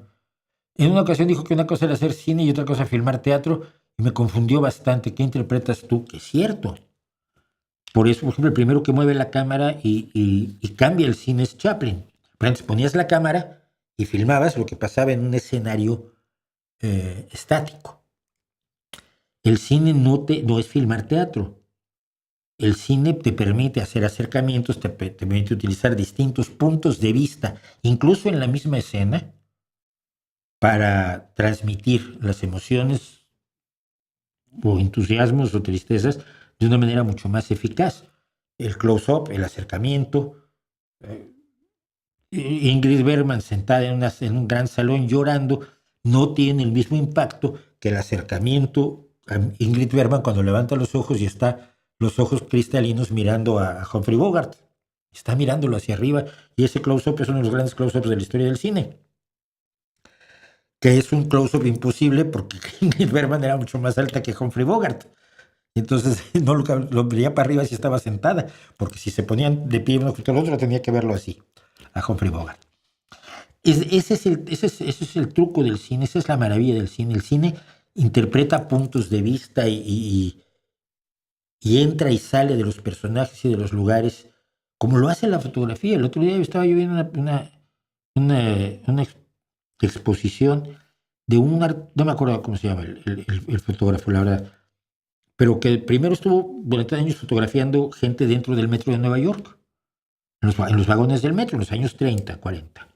Y luego hizo una serie desde el andén, se ponía con su cámara y fotografiaba a la gente dentro de los vagones del metro. Y son dos puntos de vista radicalmente distintos. Uno estás con ellos dentro del vagón, eres una parte de la multitud, y en la otra estás fuera, estás aislado de ellos, y ellos viven en otro mundo a través de la ventana del cual lo puedes ver. Eso es la magia del cine, la posibilidad de mover la cámara. El primero que movió la cámara para que siguiera a los actores en lugar de que los actores entraran y salieran de cuadro fue el presidente Chaplin. Entonces, sí, no es, evidentemente, filmar teatro es muy fácil. Pones una cámara y lo que pasa, la cámara solamente encuadra la escena, que es lo que tú ves cuando estás en el teatro. El cine te lleva a otra dimensión y es totalmente distinto. Yo por eso sí, cuando la gente dice, el cine va a acabar con el teatro, decían, principios del siglo XX. No, son dos experiencias totalmente distintas. El cine es como el álbum y el teatro es como el concierto en vivo. No hay dos representaciones iguales. Yo que hice teatro lo sé perfectamente. No hay dos representaciones iguales. Creo que así es. Yo sí sigo viendo a Mariano, me sigue divirtiendo muchísimo. Creo sus rollos conspiranoicos y algunos ultraderechosos, pues no me identifico con ellos, pero me da igual. ¿Qué opinas del proyecto SETI? ¿Participaste en los 90 con el salvapantallas que analizaba las señales? Sí, por supuesto participé. Bajé el programa de SETI, lo tuve años andando en mis computadoras, claro que sí. Lo hice con mucho amor y mucho cariño y mucha esperanza de encontrar la señal wow que nos dijera que había una inteligencia por ahí afuera. En Argentina han empezado a emitir unos dibujos para niños ensalzando el neoliberalismo y denostando el socialismo. ¿Crees que los niños pueden sucumbir a este adoctrinamiento o no? Creo que sí. Si es muy burro, no. Si está bien hecho, sí, claro. Es decir, los niños aprenden. Y aprenden lo que les enseñas, no aprenden lo que no les enseñas. Por eso los niños que estudian el catecismo pues son católicos, ¿no? Raros son los que estudian el catecismo y salen como yo. ¿Por qué algunos comunistas defienden a Trump? Han dicho que Trump quiere destruir el capitalismo. No es cierto, ¿eh? Si eso han dicho, además son tontos, porque Trump no quiere destruir el capitalismo. Lo que quiere es crear el capitalismo antidemocrático, de la ilustración oscura, donde una persona, un tirano, decida por un país, pero que la élite sean los capitalistas, precisamente.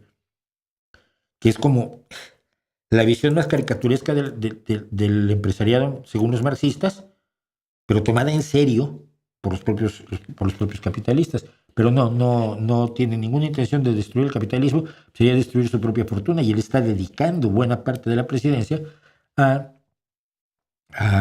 su fortuna. Bueno, ¿te interesaría hacer un video acerca de los legionarios de Cristo, como lo hiciste con los jesuitas y el Opus Dei? Ya lo hice. Busca Marcial Maciel en el canal y lo vas a tener.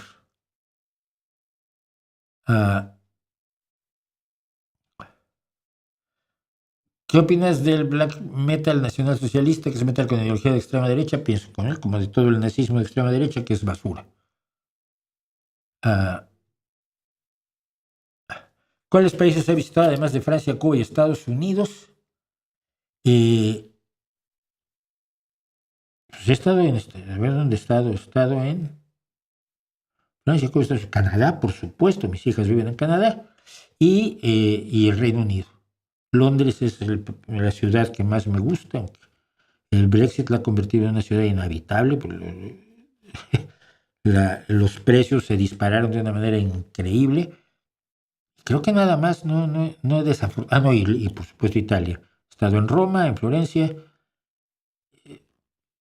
Tengo muchas ganas de visitar algunos países de Europa Central, algunos lugares de Europa Central y de Asia, que no conozco absolutamente nada. Más o menos esos son los límites. Tampoco soy alguien muy viajado. Viajo como Julio Verne con los libros y ahora con los vídeos, ¿no?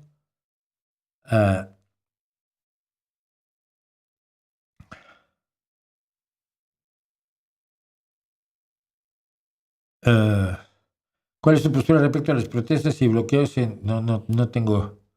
Lo único que puedo decir al respecto de las protestas y bloqueos por parte de la Consejo Nacional de Trabajadores de la Educación en México es que otra vez fueron utilizados por Morena y ahora Morena los ha dejado morir.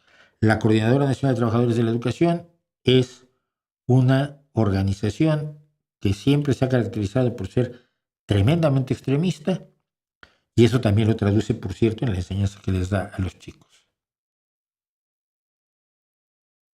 Bueno. ¿Qué dicen? No soporta los lambiscones de Putin. Buenas tardes. Bueno. ¿Por qué la prensa trata el caso de la denuncia por abusos sexuales de un concejal del PP de la Junta de forma tan diferente al caso de Rejón? ¿Tiene responsabilidad Rueda por conocer el caso antes? No tengo idea. Yo no veo que sea tan distinto. No, el concejal del PP de la Junta pues, ha dimitido, esto es cierto.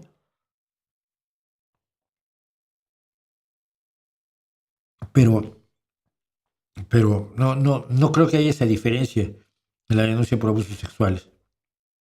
Pero, sí hay que decir una cosa, del PP te lo esperas más y tú supondrías que alguien que tiene un discurso feminista, pues no sea así. Entonces eso evidentemente, a mí como periodista me marca una forma distinta de tratarlo. Piénsalo así. El PP defiende ese machismo casposo de palillo en la comisura del labio y sol y sombra en la esquina del bar, que dices uno del PP es un acosador sexual. Raro sería que no, si es lo que defienden es la sumisión de la mujer, la superioridad del macho ibérico, bla, bla, bla, bla, bla, bla. Me parece mucho más esperable a que alguien que sea proclamado feminista lo haga. Entonces yo sí lo trataría distinto, yo como periodista. ¿Qué me dices? Flash Danichelli. Como argentino puedo decir que prefiero tu acento ruso. ¿Por qué? ¿Qué te hice yo, che? Déjame decirte una cosa. Vos no sabés lo que estás diciendo. Pensá. No, gracias, Flash Danichelli. Qué bueno que te guste más mi acento ruso que mi acento argentino. ¿Cuál sería tu opinión sobre la conspiranoia del primero negativo? No sé de qué hablas. No sé quién es Farid. Y bueno, antes de seguir vamos a ir solo hemos hecho una cosa y es lo de la tele rusa y traigo tantas cosas hoy. Pero en fin. Decía yo que vamos a darles hoy su manual de instrucciones sobre cómo se hace un fósil. Ya no sé qué iba yo a buscar mientras hacíamos lo de cómo se hace un fósil. Pero bueno, así es esto. A veces tengo la cabeza en 25 lugares y en ninguno a la vez. Vamos a ver cómo se hace un fósil. ¿Qué es lo que tiene usted que hacer? Si tiene un animal muerto, para que ese animal se convierta en un fósil como los que encontramos luego de dinosaurios, todas esas cosas que antes se creía, por supuesto, que eran dragones, y mucha gente sigue creyendo en dragones.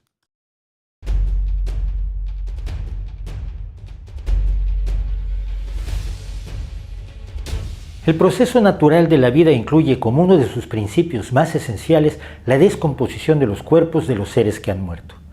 Ya sean minúsculas bacterias, insectos de duro exoesqueleto, grandes árboles o enormes animales, sus componentes se someten a reciclaje prácticamente desde el momento mismo de su muerte. La naturaleza no desperdicia nada y al paso del tiempo todos se degradan, incluso los más fuertes o sólidos como huesos, dientes o caparazones. Sin embargo, nuestro conocimiento de la historia de la vida depende de los rastros que se conservan de los seres que vivieron en el pasado remoto. Esos restos son los fósiles, evidencias físicas que nos cuentan cómo fue la vida y cómo evolucionó para llegar hasta donde estamos hoy. En general, cuando hablamos de fósiles, pensamos en objetos hechos de piedra, huesos, impresiones de partes blandas de plantas y animales o incluso pisadas y hasta excrementos. Pero también son fósiles los seres que han quedado atrapados en el hielo como los mamuts congelados durante la última glaciación, en resinas, como los insectos que podemos encontrar en el ámbar, o en turberas y pozos de alquitrán o parafina. Y también lo son restos desecados como las momias. Para utilizar los fósiles en el proceso de reconstrucción de la vida en el pasado, primero debían reconocerse como restos de seres vivos, algo que no es tan trivial como parece. Para algunos, como el filósofo Genófanes en el siglo VI antes de la era común, eran clara evidencia de seres vivos, al grado de que propuso que los fósiles marinos hallados en tierra eran evidencia de que esa área en el pasado había estado cubierta por agua, hipótesis que hoy sabemos certera. Sin embargo, más de 2000 años después, en 1677, el naturalista inglés Robert Plot publicaba un libro que seguía sosteniendo otra hipótesis popular a lo largo de toda la historia, según la cual la Tierra tenía la propiedad de generar en su interior cosas con las mismas formas que tenía en su superficie. Así, describió rocas que se asemejaban a flores, ojos, orejas y cerebros humanos. Esto casaba además con la idea de la generación espontánea de Aristóteles, que creía que los fósiles eran ejemplos incompletos de las semillas de la vida que la Tierra generaba espontáneamente. En general, sin embargo, los distintos pueblos que encontraban restos fósiles les dieron explicaciones míticas relacionándolos con animales como el grifo, los dragones y las quimeras, o bien los explicaban como razas de gigantes, animales o humanos que habrían vivido antes de algún desastre cósmico, como los fines de las eras entre los aztecas o el diluvio universal en el cristianismo europeo. E incluso, como cuenta el paleontólogo José Luis Sanz, en la zona de Cameros, las huellas fósiles de manos y pies de dinosaurios se interpretaron durante mucho tiempo como pertenecientes al caballo del apóstol Santiago. No fue sino hasta principios del siglo XIX cuando tres naturalistas ingleses, William Buckland, Gideon Algernon Mandel y Richard Owen, y uno francés, Georges Cuvier, empezaron el estudio sistemático, ordenado y científico de los fósiles, descubriendo en el proceso la existencia de numerosos animales prehistóricos, entre ellos un grupo de reptiles antiquísimos y muchos de ellos enormes, los dinosaurios. Empezaron así a reunir datos que señalaban que la Tierra era un planeta mucho más antiguo de lo que jamás habíamos creído hasta entonces y que la vida antes de nosotros había sido tremendamente compleja y muy distinta de lo que narraba la Biblia. La fosilización más conocida es aquella en la que los huesos y dientes de los animales o los tejidos de las plantas se ven sustituidos por minerales diversos, reproduciendo la forma y tamaño que tuvieron, pero no su peso, color o composición química. Este proceso debe ocurrir en zonas donde los restos se ven recubiertos bastante rápidamente por sedimentos, por ejemplo, cuando se hunden en el lecho de un cuerpo de agua. Los restos en esas condiciones pueden sufrir varios procesos. En uno, llamado permineralización, los sedimentos a su alrededor se endurecen formando roca sedimentaria y crean un molde de los huesos y en ocasiones de los tejidos blandos, mismos que finalmente se descomponen. Este molde externo es en sí un fósil, pero en algunos casos las corrientes de agua pueden depositar minerales en el molde hasta reproducir un vaciado de la materia original. En otros procesos el hueso puede verse reemplazado gradualmente con otros minerales, preservando además del aspecto externo gran parte de la estructura interna de huesos, caparazones y dientes. Hay otras formas de fosilización, entre ellas la recristalización de las sustancias de los restos, la adpresión con la que se preservan impresiones como las huellas de dinosaurios o los pocos ejemplos de moldes de piel, alas y plumas, y un proceso mediante el cual los huesos de un organismo rodean y conservan a otro, o al menos su impresión. La fosilización puede ocurrir en unos pocos años o desarrollarse a lo largo de periodos prolongados. Además, para que los paleontólogos puedan hallar estos fósiles, los estratos sobre ellos deben erosionarse para que afloren nuevamente. En ese tiempo pueden ocurrir numerosos percances que destruyan los restos, como terremotos o erupciones volcánicas. Es por ello que la fosilización es un fenómeno muy infrecuente. Aunque existen microfósiles que nos ayudan a contar la historia de la vida en nuestro planeta desde hace unos 4.000 millones de años, suelen fosilizarse principalmente seres con conchas o caparazones, seres muy extendidos geográficamente y los que vivieron durante mucho tiempo antes de extinguirse como especies. Esas tres características aumentan la probabilidad de fosilización. Por ello mismo el registro fósil, es decir, la colección de todos los fósiles que conocemos, es una imagen incompleta de la historia de la vida. Nos faltan restos de un número indeterminable de especies de cuerpo totalmente blando o que solo vivían en pequeñas zonas geográficas o que no existieron durante mucho tiempo, ya sea por extinguirse o porque evolucionaron hacia otras formas. Los paleontólogos apenas han explorado una mínima parte de la superficie de nuestro planeta y menos aún de sus profundidades. Aun si hay pocos fósiles, también sabemos que apenas hemos descubierto una fracción minúscula de las especies que nos precedieron en estos miles de millones de años.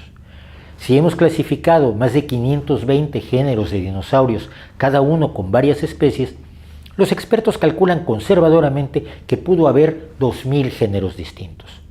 Y si hablamos de seres más abundantes y variados como los insectos, el cálculo es aún muy difícil y enorme.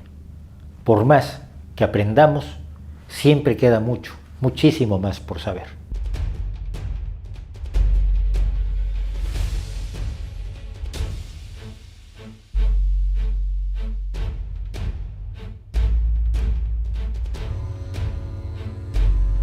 Pues ahora ya sabe usted cómo tiene que hacer para hacer un fósil. Si quiere usted fosilizarse usted mismo incluso, lo cual es una interesante idea, pues es cosa de hacer lo que debe hacer, ponerse donde debe ponerse, y esperar algunos millones de años, que es la forma en que se hacen esas cosas, aunque luego algunos no lo creyeran. Bueno, me preguntan sobre una banda que se llama Warcry, que no la conozco.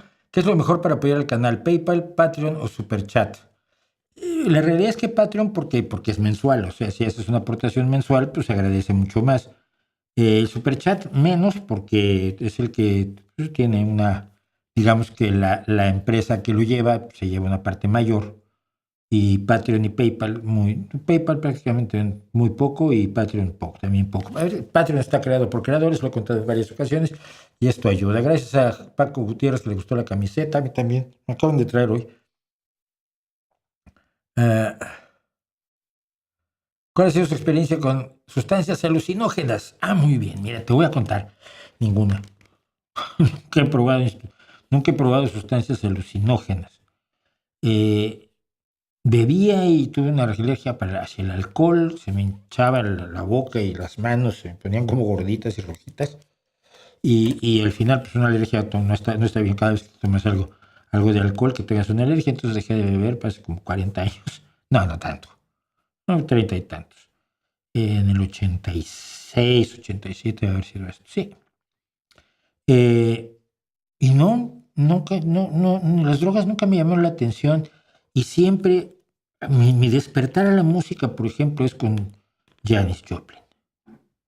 Yo recuerdo la primera, pero vamos, como si fuera ayer. Estaba yo con mi mejor amigo en casa del primo de mi mejor amigo que había comprado Cheap Thrills y quería que lo oyéramos. Y en su pobrecito tocadiscos, su tornamesa portátil que tenía en su habitación, puso el disco de Janis Joplin y aquello fue una experiencia absolutamente inolvidable. Decía, esto es que jamás en mi vida había oído algo así. Tengo 70 años y jamás en mi vida he vuelto a oír algo así. O es Janis o nadie es así. Y luego me enteré que ya la había matado a las drogas. O sea, esto debe haber sido que tenía yo 16 años, sí, 16 años, 17, y ya la habían matado las drogas cuando yo conocí su música. Entonces, ahí empezó a hacerme bastante claro que las drogas te quitaban mucho, ¿no? Ya luego me empezó a quitar amigos, Entonces nunca tuve un interés por las drogas, y menos alucinógenas. Así que ninguno, lo siento.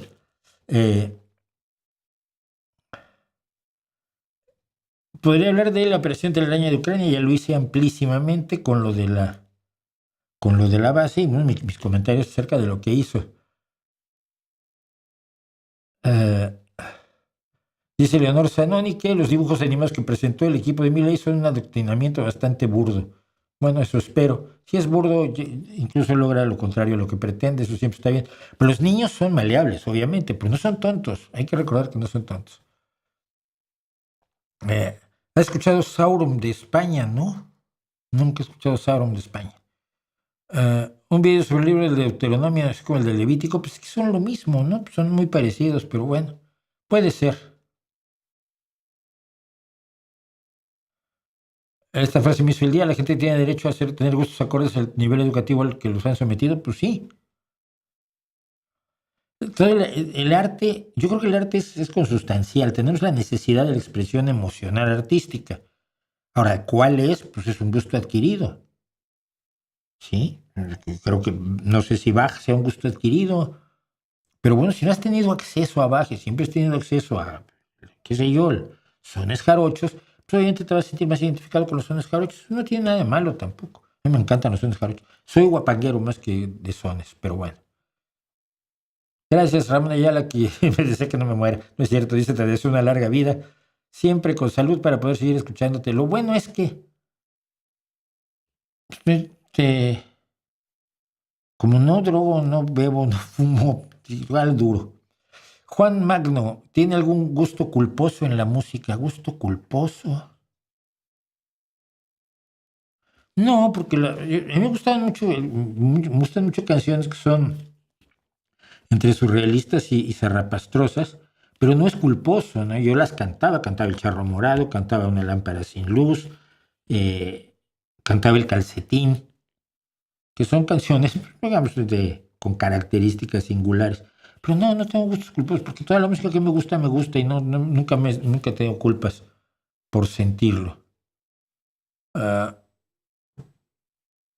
¿Qué preferirías, compostaje o fosilización? Yo, como dijo León Felipe, nada para el gusano. Vamos a ver esta semana qué hizo la semana del señor Donald Trump.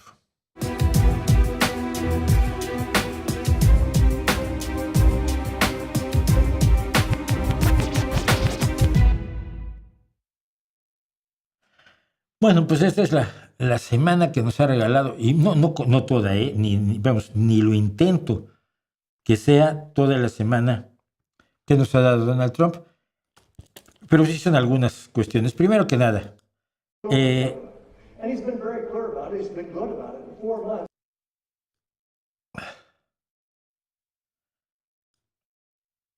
vamos a poner el principio, ahora lo seguimos. Esta señora es la senadora Stern. La senadora Stern me recordó muchísimo a la actual presidenta de la Comunidad de Madrid, Isabel Álvarez Ayuso, porque ella, y para los que no lo sepan, ella es responsable de más de 7,000 muertes bajo condiciones aterradoras durante la pandemia, pero que tiene la misma lógica que esta señora, que es totalmente trumpista. Lean ustedes lo que dijo y la reacción de la gente. Esto es lo que hacen los políticos estadounidenses, los senadores y los diputados estadounidenses, y que ojalá lo hicieran todos. Aquí sí, por ejemplo, los concejales se reúnen con los barrios, con los ciudadanos, y preguntan y se les reclama, obviamente. Eso ya no se atreven a hacerlo en México.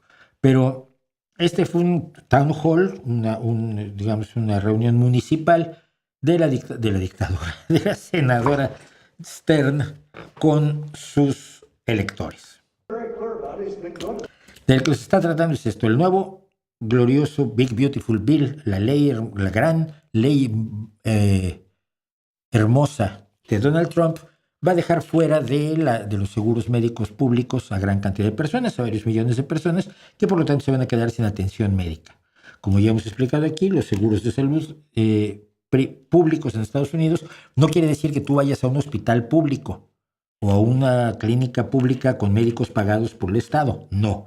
El Estado les paga a los hospitales privados y les paga a los médicos privados sumas altísimas para que te atiendan. Entonces, van a quedar fuera varios millones de personas de Medicaid, en este caso, con la gran ley hermosa de Donald Trump, de la que hablaremos después, y ella responde esto. Ella cuenta esto. When we're talking about the corrections in this reconciliation bill, again, it's corrections of overpayments and people that have not been eligible for these programs by law as it is currently written. So when you are arguing about illegals that are receiving Medicaid benefits, 1.4 million, 1.4, they are not eligible. So they will be coming off. So people are not, well, we all are going to die. So for heaven's sakes. Qué hermosa sensibilidad, ¿no? Un político que representa pues, a una serie de ciudadanos y que es sensible a las necesidades fundamentales de la gente, sobre todo esa necesidad fundamental. Algunos, digamos, somos muy exagerados, consideramos que es muy importante seguir vivos. Pues ella no. Ay, nos vamos a morir todos. Así que, ¿qué importa?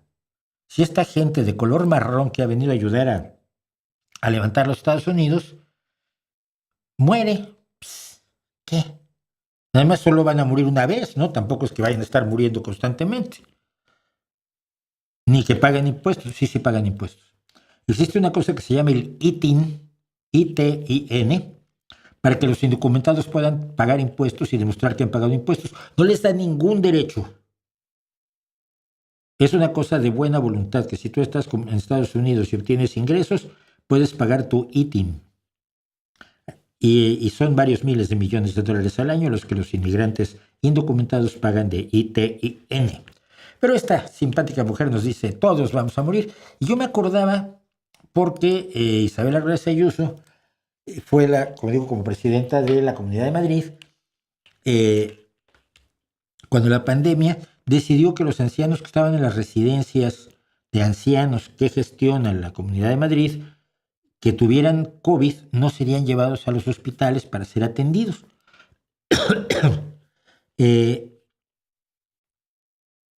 Su teoría, que luego expresó públicamente, es que la gente mayor cuando tiene una enfermedad así de todos modos se va a morir. O sea, que era tirar el dinero, llevarlos a un hospital. Claro, también hay formas de morir, ¿no? Aunque fueran a morir, que no es cierto, porque la gran mayoría de los ancianos que fueron atendidos en hospitales sobrevivieron.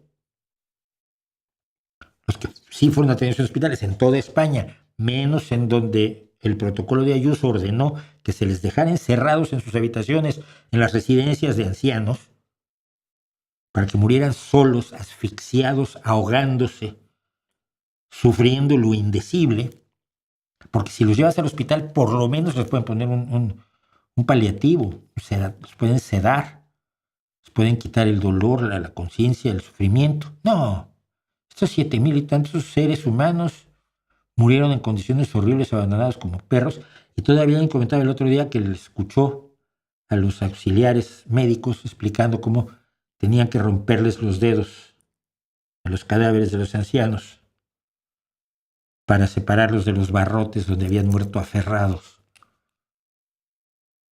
por el sufrimiento.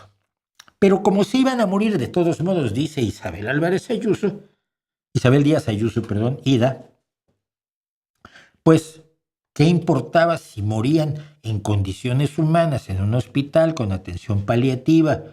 Incluso muchos de ellos pudiendo sobrevivir varios años para gozo y alegría de sus familias, de sus amigos, de su entorno social, como un derecho que se han ganado después de haber trabajado toda su vida. Pues no, que se mueran sufriendo. Total, se iban a morir de todos modos. Y esta señora, muy Isabel Díaz Ayuso, la senadora John Stern, de republicana, dijo que bueno, total, todos nos vamos a morir. Mientras tanto, un informe de salud presentado por el secretario de Salud Robert Kennedy incluyó estudios inexistentes y referencias científicas erróneas. Es lo que hacen siempre estas personas. Usted los lee, los puede leer en los comentarios de este canal, son geniales. Sobre el lienzo de Turín, la sábana santa, como le quieran llamar. La pintura esta de Jesucristo muerto. Hay estudios científicos que demuestran que lo que hay allí es sangre. ¿Cuáles estudios científicos? No existen. Pero cuando lo dices y lo afirmas totalmente en este canal, pues parece que sabes de lo que estás hablando. Claro, yo los borro. Entonces ahí se enojan conmigo.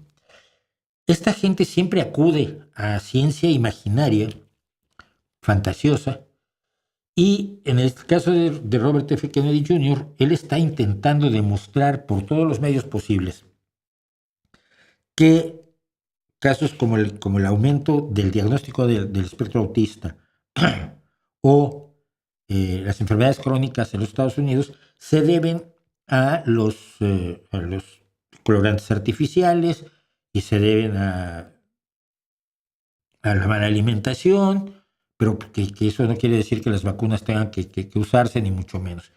Y ha prometido para septiembre sabremos qué es lo que causa el autismo. El autismo es un problema de nacimiento, de neurodesarrollo, que no tiene nada que ver con lo que el niño come una vez que ya nació así. Pero él quiere demostrarlo, y para demostrarlo está retorciendo la ciencia.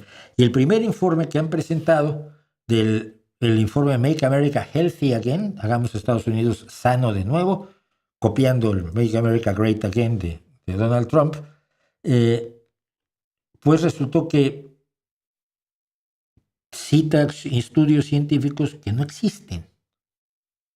Y esto es algo que no nos acostumbramos a hacer. Yo sí acostumbro a hacerlo, les recomiendo. Cuando alguien diga, no, porque Brown, Peterson y Johnson, en su artículo, en su estudio científico publicado en la revista Science el 17 de octubre de 1937, demostraron esto. Ve y búscalo. Porque estos generalmente citan artículos que no existen. A veces incluso en revistas que no existen. Y por supuesto citan varios estudios médicos que llegan a conclusiones distintas a las conclusiones que han dicho que existe, a las que ha llegado el informe Make America Healthy Again. El documento afirma estar respaldado por más de 500 fuentes.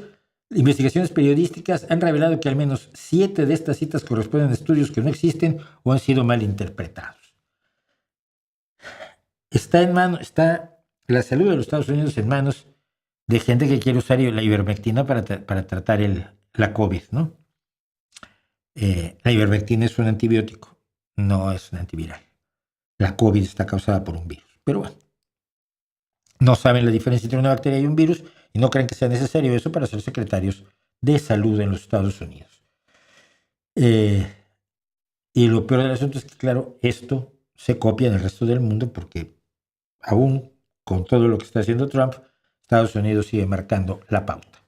Seguimos con algo de la semana de Trump. En la semana de Trump finalmente salió del gobierno, aquel que sabíamos que no iba a durar demasiado tiempo en el gobierno, Elon Musk. Este es el momento en que Donald Trump le da una llave que tiene grabado, esto es fascinante, tiene grabado en el vástago de la llave, Key to the White House, la llave de la Casa Blanca. Es un diseño de llave horroroso que hizo el propio Donald Trump. Dice que se lo da a gente muy importante y se lo dio a Elon Musk, que lo recibió así todo emocionado.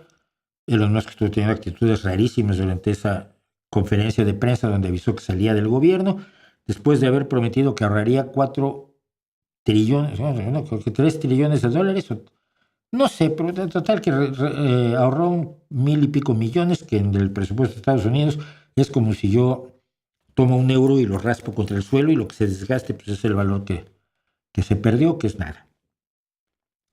Pero la ruptura fue porque la gran y hermosa ley de Donald Trump es una ley que va a aumentar en 1.500 billones en español de dólares, es decir, millones de millones, trillions en inglés, el déficit, la deuda de Estados Unidos, y eso a Elon Musk, al que contrataron para la eficiencia, le parece que es muy poco eficiente. Hasta ahí tiene razón. Entonces empezó a tuitear, después de esta hermosa ceremonia, empezó a tuitear que era una locura y era una abominación monstruosa, con lo cual Trump está ahora furioso con él. Pero este es un hombre que se gastó 238 millones de dólares para que Donald Trump fuera elegido. Es absolutamente incomprensible y delirante todo esto. Pero el daño que ha hecho ya en Estados Unidos con el cierre de programas de investigación, con el abandono de una serie de programas sociales, de programas importantes, o su inutilización por la vía de despedir a gran cantidad de los trabajadores que estaban haciendo las cosas, va a dejar huella en Estados Unidos durante muchísimo tiempo. El actual encargado, comisionado de la Agencia para el Manejo de las Emergencias en los Estados Unidos, la FEMA, Federal Emergency Management Agency, el otro día fue por primera vez a su primera reunión informativa Y entonces le dijeron que venía la temporada de huracanes. Y dijo, ¿cómo? ¿Hay una temporada de huracanes en Estados Unidos? Y perdón, usted es el comisionado para emergencias y no sabe que hay una temporada de huracanes en los Estados Unidos. ¡Wow! En fin. Pero sí, dos megalómanos, dos narcisistas enloquecidos que solo les interesa ellos mismos y su imagen ante sí mismos. Y ese hombre al que viene en el espejo de Man in the Mirror, como diría Michael Jackson, pues no podían estar juntos demasiado tiempo y ahora están enfrentados, lo cual no es bueno para nadie. Simplemente nos damos cuenta del absurdo que fue siempre la cercanía de Trump y Musk. Y Musk sigue adelante. Además, todo esto con él, y decía yo que tuvo actitudes muy extrañas. Yo no me atrevo a interpretarlas, pero usted puede hacerlo. Elon Musk, durante esta ceremonia, porque estaba haciendo cosas así, levantaba los ojos. Cuando estaba el New York Times informando que durante toda la campaña electoral estuvo consumiendo grandes cantidades de ketamina, de hongos alucinógenos y de otras sustancias que utiliza para mejorar su genio, supongo, o algo por el estilo. Como yo he dicho, las drogas siempre me parece que quitan más de lo que dan, pero, y no conozco a nadie que drogado sea ni la mejor compañía, ni el tipo más genial, ni más creativo, ni nada, ¿no? Pero bueno, ahora dice que él no se droga. Cuando tenemos fotos de él fumándose un cigarrillo de marihuana del tamaño de un palo de golf en el programa de Joe Rogan, por cierto. Y finalmente, para cerrar la semana, decíamos una de las locuras. Donald Trump publicó esto en su Twitter personal, Truth Social, y con una foto de él de hace 40 años, dice, no existe Joe Biden. Fue ejecutado en 2020. Los clones dobles y entidades robóticas sin mente ni alma hechas por ingeniería son lo que usted ve. Los demócratas no conocen la diferencia.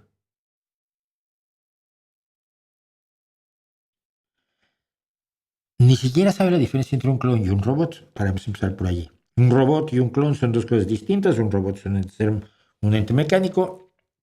Un clon es un duplicado biológico, genético. Fue ejecutado en 2020.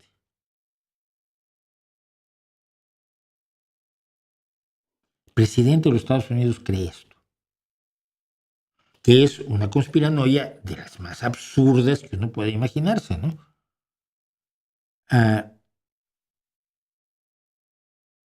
Es donde estamos. Si usted recuerda uno de los gloriosos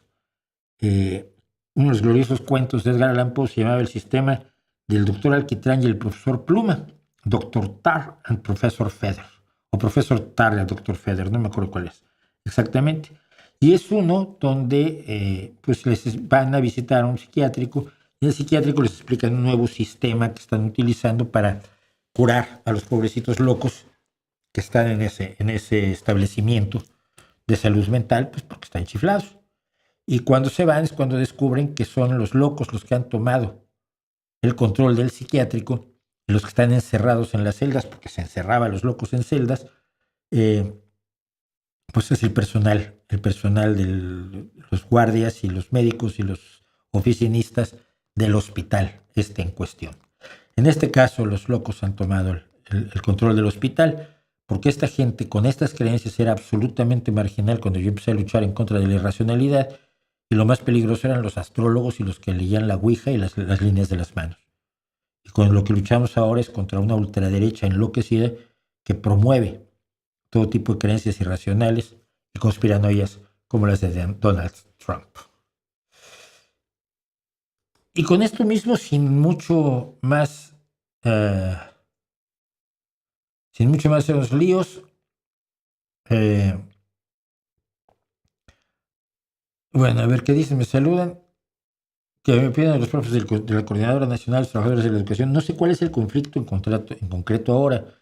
Ellos eran una opción al Sindicato Nacional de Trabajadores de la Educación, que era un sindicato controlado por el Estado. Pero la coordinadora siempre fue un poco como Antorcha Campesina, una organización de golpe, de choque, de extremista y enormemente dada a presentar exigencias que los llevaran a ver con cuánto me callan. Que no es lo mismo que hacer una lucha social, esto sí lo sabe. ¿Hay revistas científicas depredadores? Es otra historia totalmente distinta.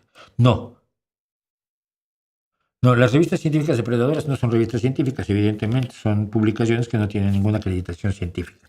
Si tú pagas por publicar, a mí todos los años me invitan, por ejemplo, a la Congreso Mundial de Cibernética y Control y Dirección o algo por el estilo, pero todos los años me mandan estos correos. Entonces tú mandas tu ponencia y un dinero, y entonces te publican la ponencia y te dan un premio en el Congreso, y entonces mucha gente lo usa en su currículum. Me veía yo, pues es peor que tener el diploma de Boiron, ¿no? Que lo tenía mi perro como experto en homeopatía. Pero no son revistas científicas, son revistas que simulan ser científicas depredadoras.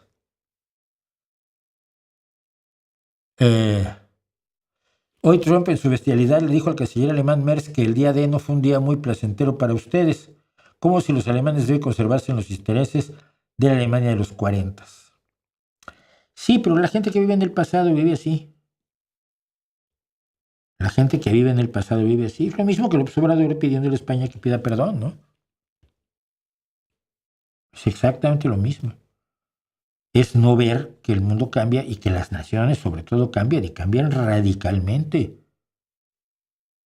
Pero bueno, yo me acuerdo la primera vez que aterricé en los Países Bajos, pues también estaba en Holanda, fíjate lo que me lo comentan.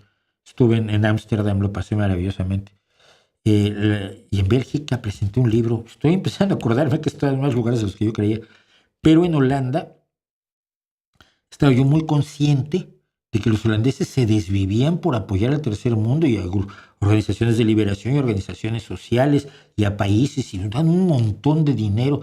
Y claro, yo preguntaba, finalmente yo ahí estaba con gente, era un congreso internacional de la Unión Ética y Humanista Internacional, pero hablando con algunos de los holandeses, sobre todo la gente que me acogió en su casa, les decía yo, bueno, ¿y esto por qué? ¿Por qué esta enorme solidaridad con el tercer mundo?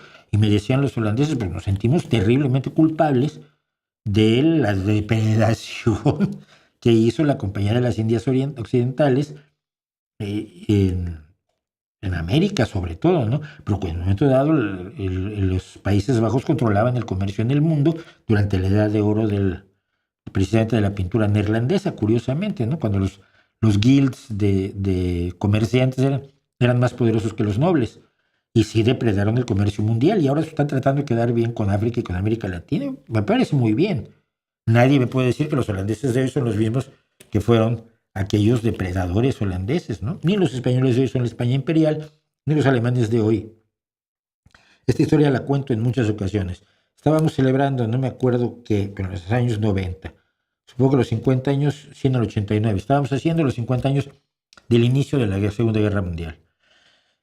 Y una periodista de la sección cultural, yo la conocía, pero siempre trabajé como periodista cultural principalmente, nos pidió en Revista de Revistas publicar un artículo de ella, y mi jefe dijo que sí, Enrique Lubet, y su artículo se llamaba No fuimos nosotros, no tenemos la culpa, porque siendo alemana, la gente le seguía hablando como si ella fuera miembro del partido nazi, ¿no? Y si Alemania en 1989 fuera la Alemania de 1939. Entonces ella decía, claro, dice, a ver, yo tengo 20 años, no, tendría que haber tenido unos 25, 27 años, ponle. En el 89, pues nació en los años 60, mucho tiempo después que había terminado la guerra, pues ya no tenía absolutamente nada que ver con eso. Y entonces se refería a su generación diciendo, no fuimos nosotros, no tenemos la culpa.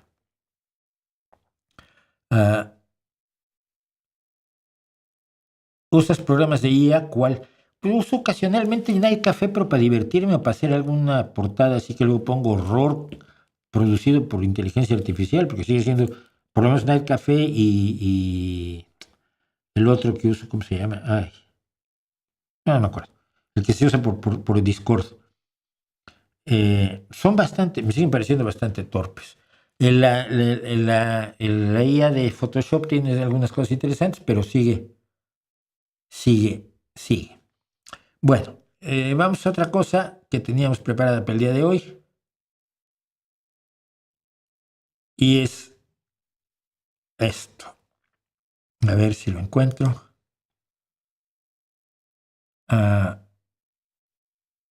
Sí. El genocidio blanco. Y esto, bueno, era más de... En su momento tenía más lógica porque fue en el momento en que estuvo de visita en los Estados Unidos el presidente de Sudáfrica, Cyril Ramaphosa. Cyril Ramaphosa fue el brazo derecho, la mano derecha, durante muchísimo tiempo de Nelson Mandela. Después de eso, siguió en política, no le gustó que quedara Thabo Mbeki como sucesor de Mandela, a mí tampoco. Thabo Mbeki fue uno de los causantes del gran desastre del SIDA en Sudáfrica por no creer en el virus del SIDA, junto con su entonces ministra de Salud, me acuerdo del nombre porque era la doctora Shambalala, que era doctora, Manto Shambalala Msimang, y que estuvo recomendando la vitamina A en contra del SIDA, ¿no? Que el SIDA no se contagiaba y ayudaron a provocar la tragedia del SIDA en Sudáfrica y por consecuencia en el resto de África. Bueno, pero decíamos que Cyril Ramaphosa se retiró de la política, se convirtió en empresario, además ha sido líder sindical y es el presidente del Congreso Nacional Africano. Y Trump le dijo a Ramaphosa que los agricultores blancos en Sudáfrica estaban siendo asesinados y perseguidos, que estaban siendo víctimas de un genocidio blanco por parte de la población negra mayoritaria de Sudáfrica. Esta es una conspiración que ha repetido en varias ocasiones distintos grupos supremacistas blancos. La de los judíos no nos reemplazarán. El genocidio blanco no es solo que mates a blancos, sino que reemplaces étnicamente, desde un punto de vista de cantidades, de números, a los blancos en una sociedad determinada. Entonces los nazis estadounidenses gritan que los judíos no los reemplazarán, los nazis españoles de Vox dicen que los van a reemplazar los musulmanes.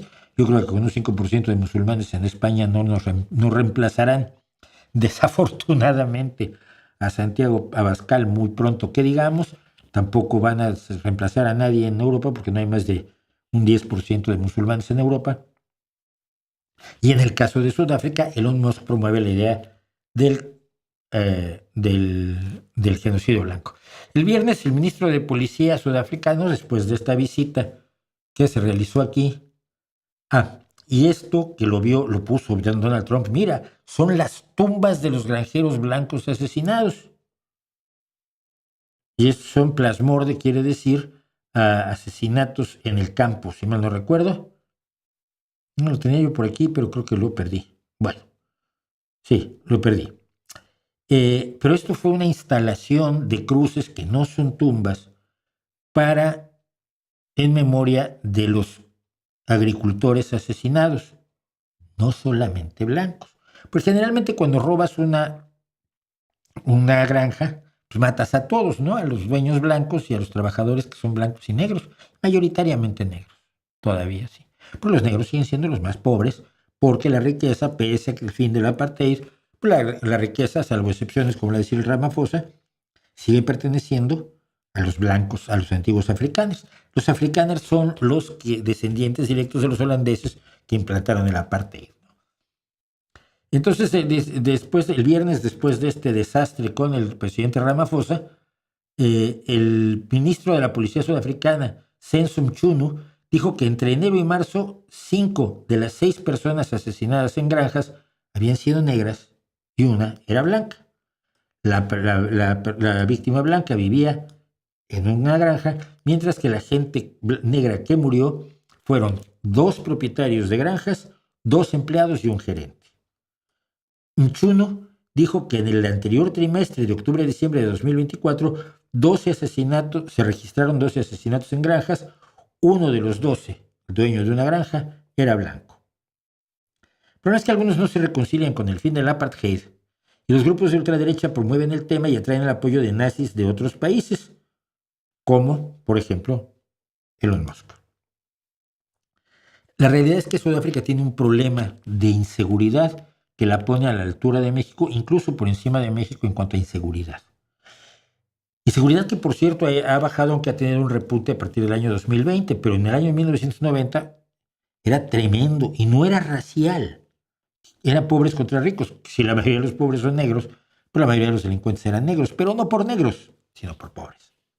Si la mayoría de los ricos que tienen el dinero son blancos, pues la mayoría de las personas a las que matarán y robarán serán a blancos, pero no por blancos, sino por ricos. Eso es lo que se le olvida a mucha gente cuando hace cierto tipo de cálculos, como por ejemplo, tantos inmigrantes en Cataluña, muchos más inmigrantes que españoles son delincuentes. Ya, pero es que los inmigrantes son pobres, discriminados, perseguidos, y sus oportunidades de supervivencia más fuera de la delincuencia son muy escasas, entonces optan por la delincuencia, pero no porque sean inmigrantes musulmanes, sino porque no les queda de otra. No tienen los apoyos que tienen los otros. Porque ese fue un numerito sobre Cataluña que, por cierto, publicó y promovió Iker Jiménez en uno de sus programas de ultraderecha extraterrestre. Perdón por el ruido. Sí sonó, no lo sé. Entonces, sí, tienen un problema gravísimo de criminalidad, pero no es una criminalidad orientada hacia los blancos. Y lo que ha pasado es que Estados Unidos le ha ofrecido, así como está echando gente de color oscuro, de piel oscura, que no le gusta a Donald Trump, no es que sea racista, es simple y sencillamente que es racista.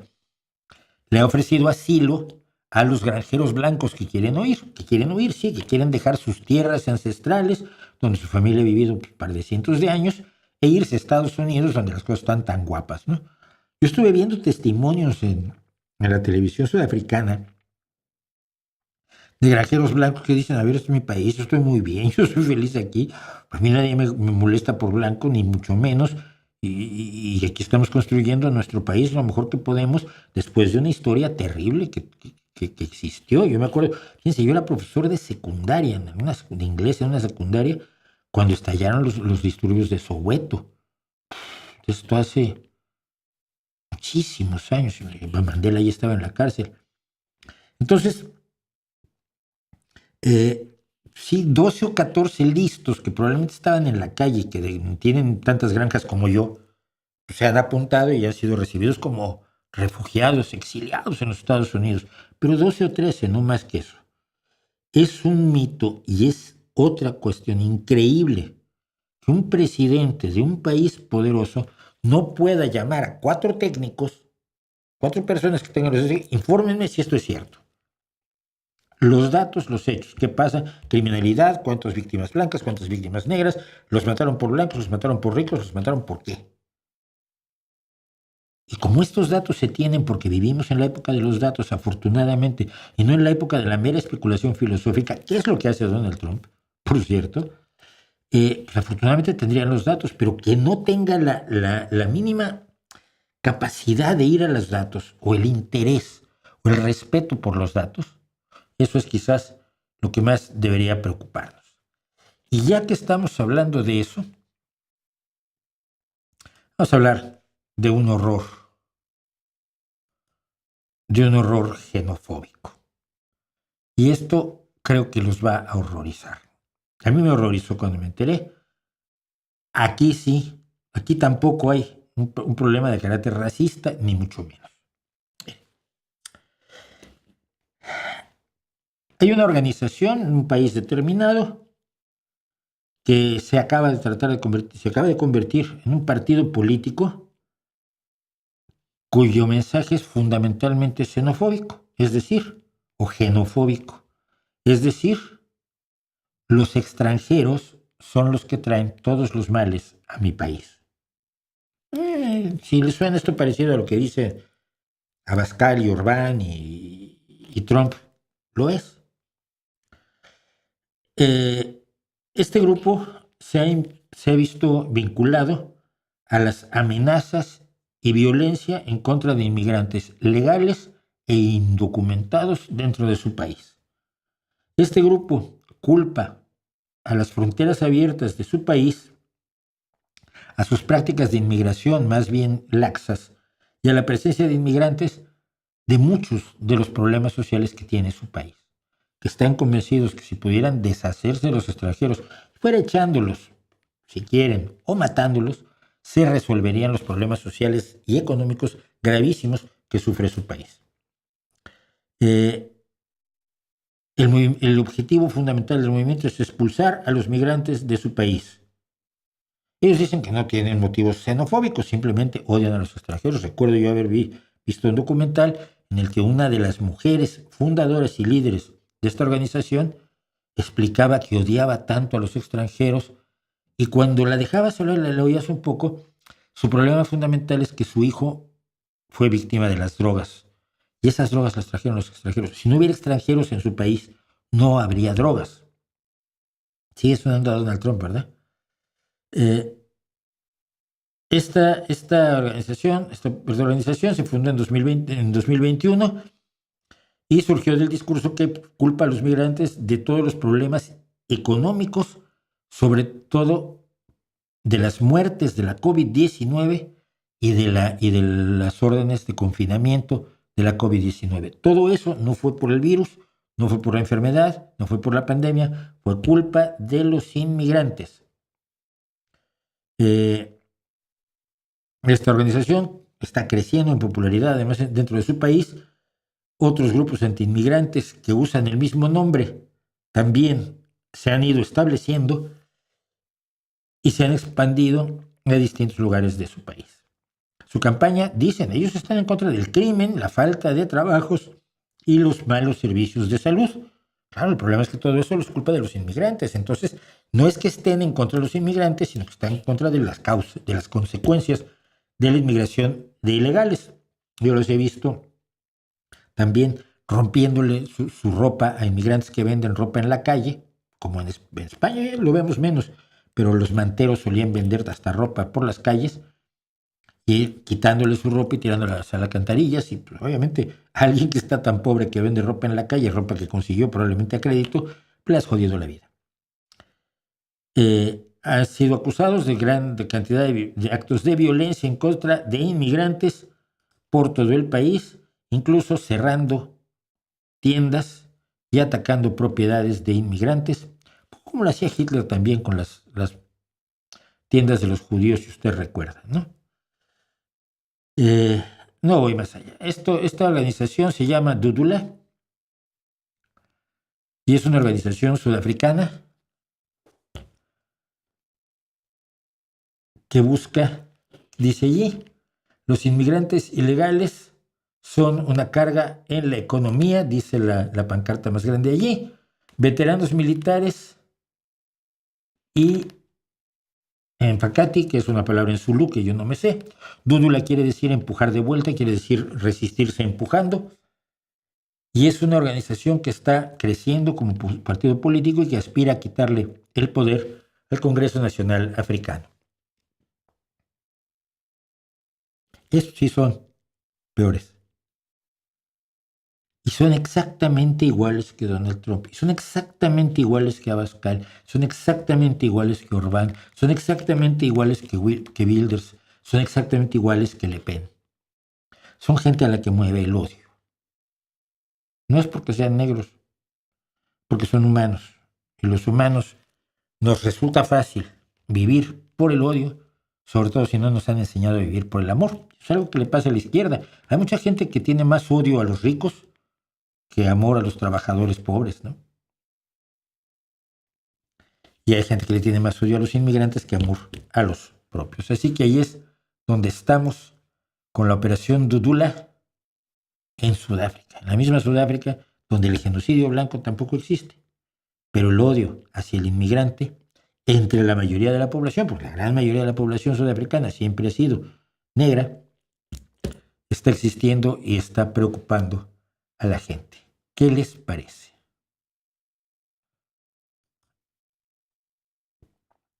Dicen, a ver, ¿se habló del coronel? No, porque no, ya sé que ha anunciado que va a hablar del coronel, pero ahora que le hizo la entrevista al espía ruso, a Pavel Rubtsov, que defendía tanto la base y que una vez que se supo que era un espía, no lo han vuelto a mencionar, se desvaneció en la niebla. Como esos personajes de Hitchcock que caminan por la niebla y se funden en la oscuridad. Allí fue a dar Pavel Rubtsov, el espía ruso, con pasaporte español. Bueno, entonces quiero profundizar más, porque lo que sé hasta ahora es que había habido una investigación contra el coronel Baños ordenada, por cierto, por el propio PP, ni siquiera por los malditos socialistas. El PP había ordenado una investigación porque es un agente ruso. No quiero decir que esté cobrando con Rusia, pero está convencido de que Rusia es la repera y lo mejor. Y repite pues, el mensaje ruso continuamente. Pero ahora que le hizo la entrevista, pues he tratado de ver la entrevista, pero me duele el hígado cada vez que la veo. Es como ver la base, me cuesta trabajo físico. Ya sé que no debería ser así, pero entonces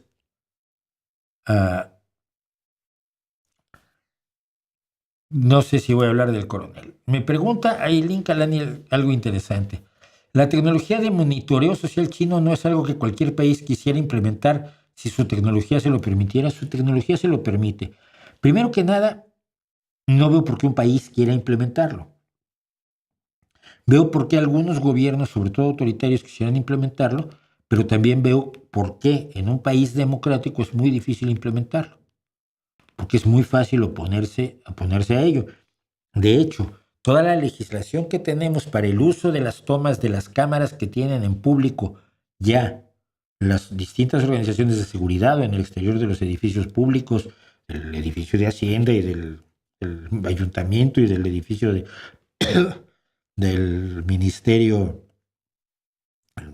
de Visvirulitus y Cochaflazos, hay legislación precisa sobre qué se hace con esas grabaciones y cómo tienen que ser destruidas. La tecnología ya existe. Lo que no hay es el autoritarismo para implantarlo y la ausencia total de democracia, el control primero absoluto de la sociedad ya existente de toda posible disidencia, que es el requisito previo para el control social chino. Por eso quienes te dicen, es que China es el mejor ejemplo, dices tú, yo francamente me lo pensaría un poco antes de imitarlo.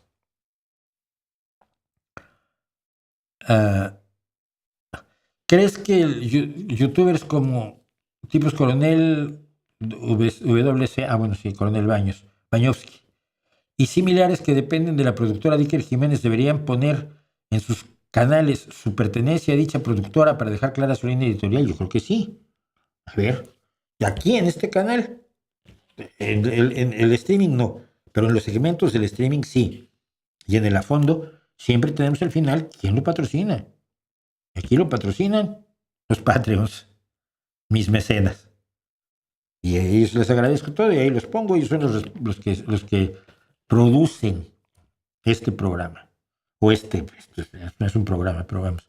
Esta serie de vídeos, este canal. Yo creo que sí. Y de hecho yo no sabía que el YouTube del coronel Baños, ahora con espía ruso incluido, hablando también, por cierto, Rubtsov lo oía yo hablar de que habían sido atacados los trenes por los asesinos ucranianos, y desgraciado, y los 13,000 ucranianos muertos, ¿de qué me hablas? No sabía yo que lo pagaba la productora de Iker Jiménez. No me sorprende, pero no lo sabía, digamos.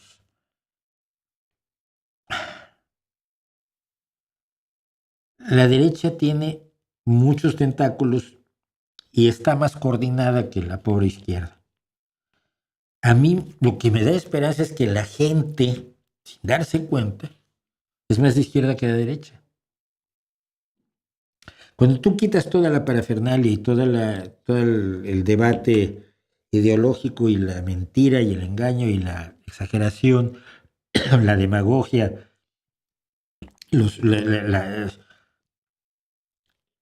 la expansividad de una Isabel Díaz Ayuso capaz de decir que Pedro Sánchez es un comunista, maoísta, peligroso, que no lo es. Bueno, caerte bien, pero no exageres. O que el nuevo presidente de Corea del Sur es un comunista asesino. Cuando quitas todo eso, los principios esenciales, la gente en general está más de acuerdo con los principios socialistas que con los principios de los liberalotes, de los libertarianos. Más que liberales, ¿no? Son más bien libertarianos. Nadie debería ser solidario con nadie si no le... No, eso está muy mal. Tenemos que ser solidarios todos, tenemos que ayudarnos todos. La gente te dice eso, pero, señor, usted es izquierda. No lo sabe. Le han dicho que la izquierda es otra cosa. Pero la idea de que la sociedad tiene que apoyarse entre sí y que salimos adelante todos o no sale adelante nadie, pues es una idea esencialmente socialista. Socialismo es lo opuesto a individualismo. Y así, eso es lo que a mí me da esperanza siempre, ¿no? Más que los partidos, más incluso que mi propio partido.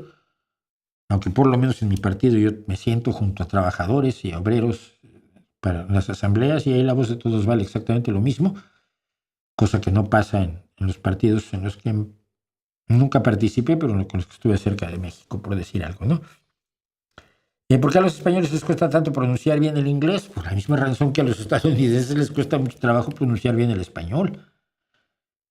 Cuando tú, y esto yo lo he estudiado porque vimos algunas cuestiones de lingüística en una época, en tu desarrollo personal como ser humano, te acostumbras tu aparato vocal a emitir ciertos sonidos y no otros.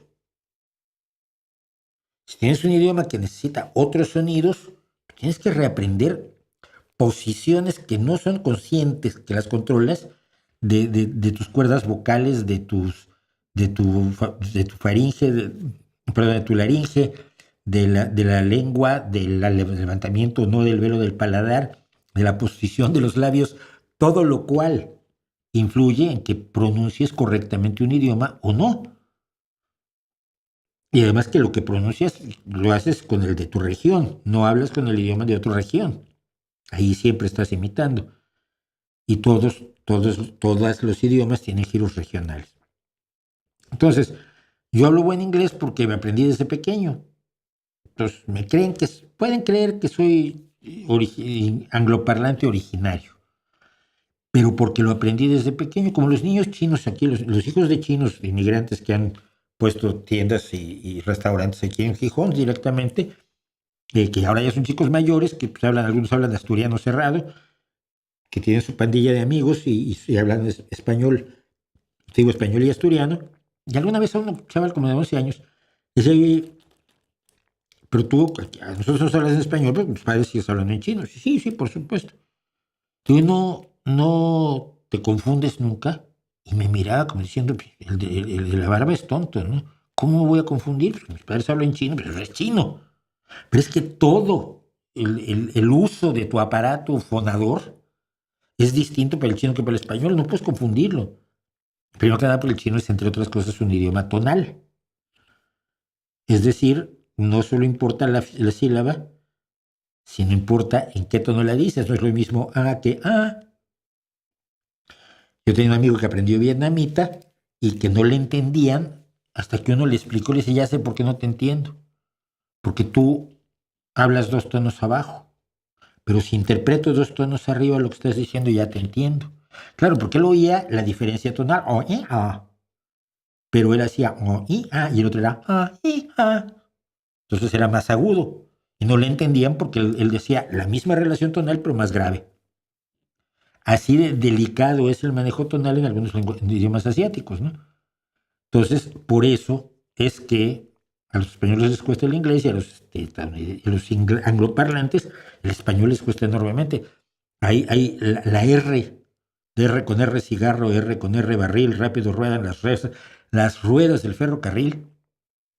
No lo saben hacer. La R, ¿no? Nuestra lengua está entrenada desde que éramos pequeñitos para ello. A ellos, cuando lo intentan, suena más falso que $1 con la cara de Popeye. Entonces, lo mismo nos pasa a nosotros. A mí no, por suerte.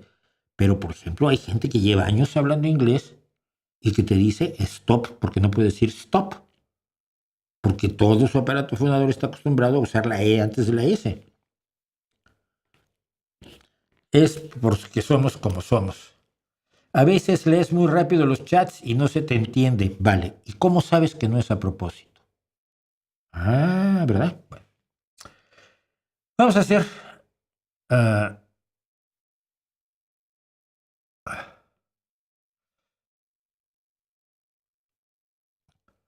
Tienes razón, hombre, gamba, pero hay que aclarar esto.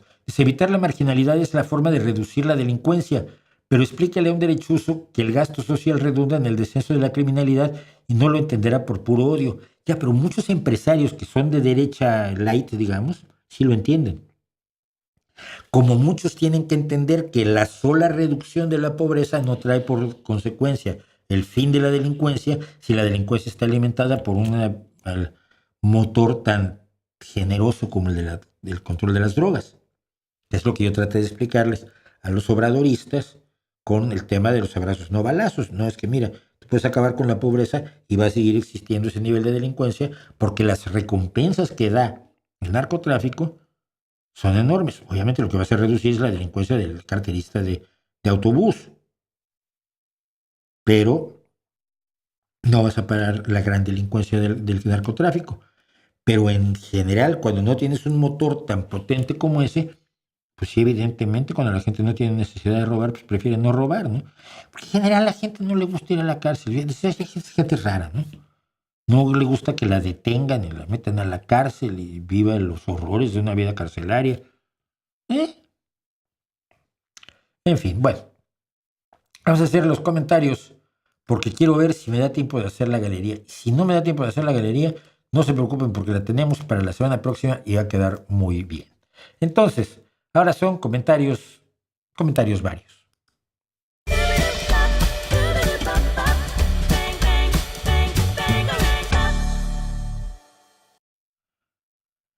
Bueno, pues tenemos lo que se acumuló, que no es tanto ni es tan complicado, pero el primero es el que se complicó un poco, porque miren, Carlos Ibarra, que está absolutamente enamorado de la idea de que la Segunda Guerra Mundial fue como se la contó algún tío que tuvo que no sabía nada de la Segunda Guerra Mundial, ¿no?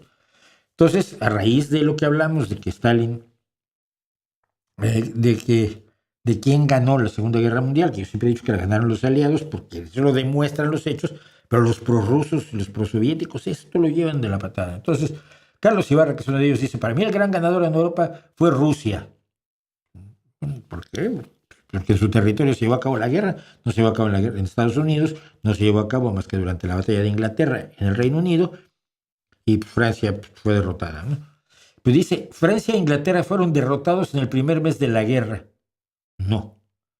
Y la participación de Estados Unidos en Europa fue muy tardía, hasta junio del 44. Las cifras respaldan a Rusia. Y aquí yo empecé a alucinar en colores. Digo, qué curiosa historia te contaron. ¿Quién te la contó? Desde el 10 de julio de 1939, el único país que se resistió a Hitler fue el Reino Unido, mientras Stalin seguía en la cama con Hitler.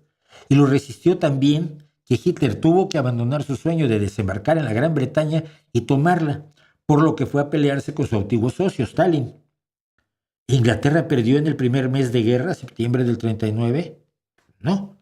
Creen cada cosa, y me faltó mencionarle otra cosa, que la participación en Europa fue hasta junio del 44, es porque él cree que la participación de Estados Unidos comenzó con el día D. O sea, la invasión a Sicilia y la invasión de Italia, se le cayeron las páginas en su libro de historia, ¿no?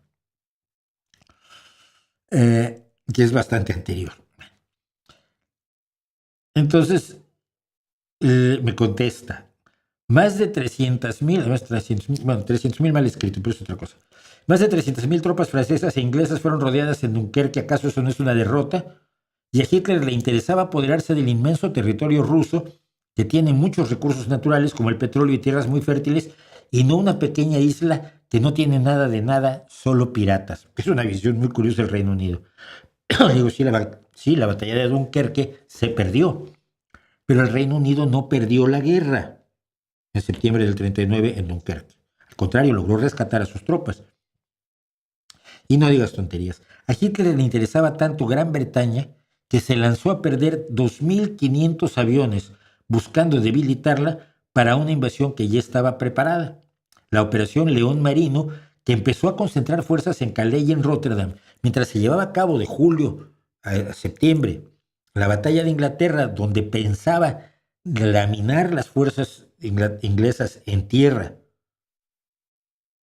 con sus aviones, Hitler, para facilitar una invasión marina como el día D, pero al revés, desde Calais y Rotterdam hacia Inglaterra y tomar la isla, que era su obsesión principal.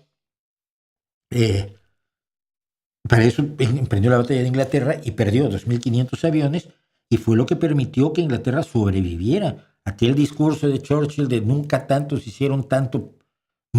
pocos se hicieron tanto por tantos, se refería a los pilotos de la Real Fuerza Aérea, que realmente hicieron una hazaña enorme en la batalla de Inglaterra. Solo después de perder la batalla de Inglaterra en octubre de 1940 pasa a concentrarse en la Operación Barbarroja de invasión por tierra de la Unión Soviética, operación que no estuvo lista sino hasta diciembre de 1940, 2 meses después. Y aún así, el sueño de Hitler era que al triunfar sobre la Unión Soviética podría utilizar soldados y recursos de la Unión Soviética para tomar la Gran Bretaña, que era su obsesión. Y termino diciéndole una buena recomendación: nunca estudies historia con Mi Pequeño Pony. Hola Mauricio, dice Baltasar Cortés Arias 4795, a veces no veo. Dice: hola Mauricio, ojalá que tu audiencia crezca más y más, la humanidad necesita más conciencia. Me gustaría que trataras expresamente el tema del biomagnetismo. Y le digo yo, me tardo 2 segundos en tratarlo, es una patraña. Si buscas en mi antiguo blog El Retorno de los Charlatanes, hay una entrada de blog que se llama No, usted no es un clavo, donde ya trataba yo el tema del biomagnetismo hace 20 años. Pero si hago un video ahora, lo que voy a hacer es promoverlo y me trato de evitar hacerlo, perdóname. Alexis 2803, con todo respeto, ha oído hablar de la epistemología. Sin esa rama de la filosofía no existiría la ciencia. Madre santa. El método científico lo desarrollaron filósofos, 6 o 7 se juntaron. ¿Cómo hacemos el método científico? No, te explico. La historia es una ciencia social, no una ciencia exacta. No utiliza la experimentación, pero sí otros aspectos del método científico. Eso no quiere decir que no sea una ciencia. La invasión del día de Normandía fue el 4 de junio de 1944, ¿sí o no? No es pregunta. La invasión de Rusia a Ucrania ocurre el 22 de febrero del año 2022, ¿o no? Eso es exacto.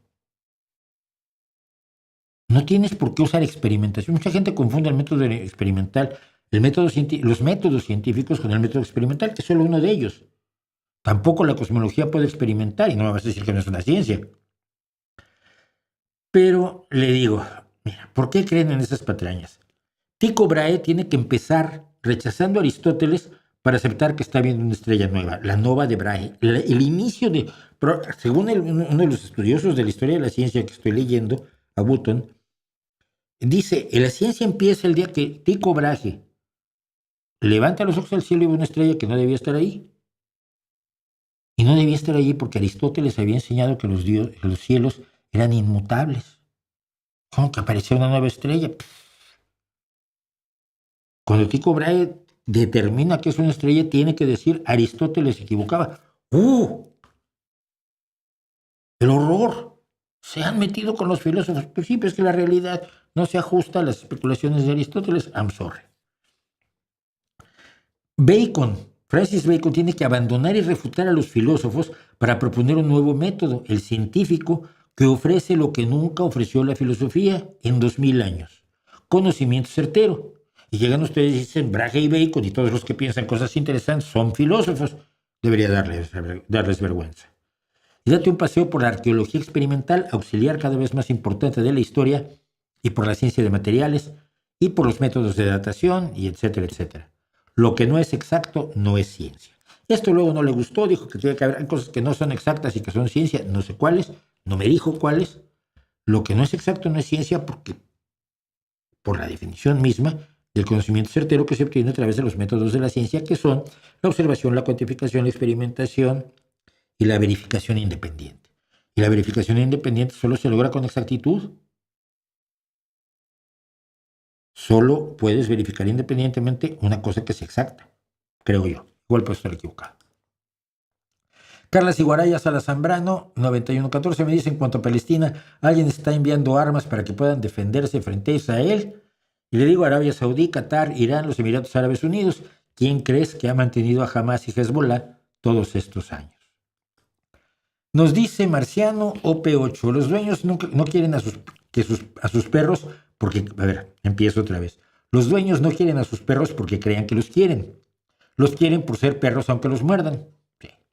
Y de que no sabemos con certeza si un perro quiere a su dueño con el mismo nivel que el mismo, es una pregunta filosófica sin sentido.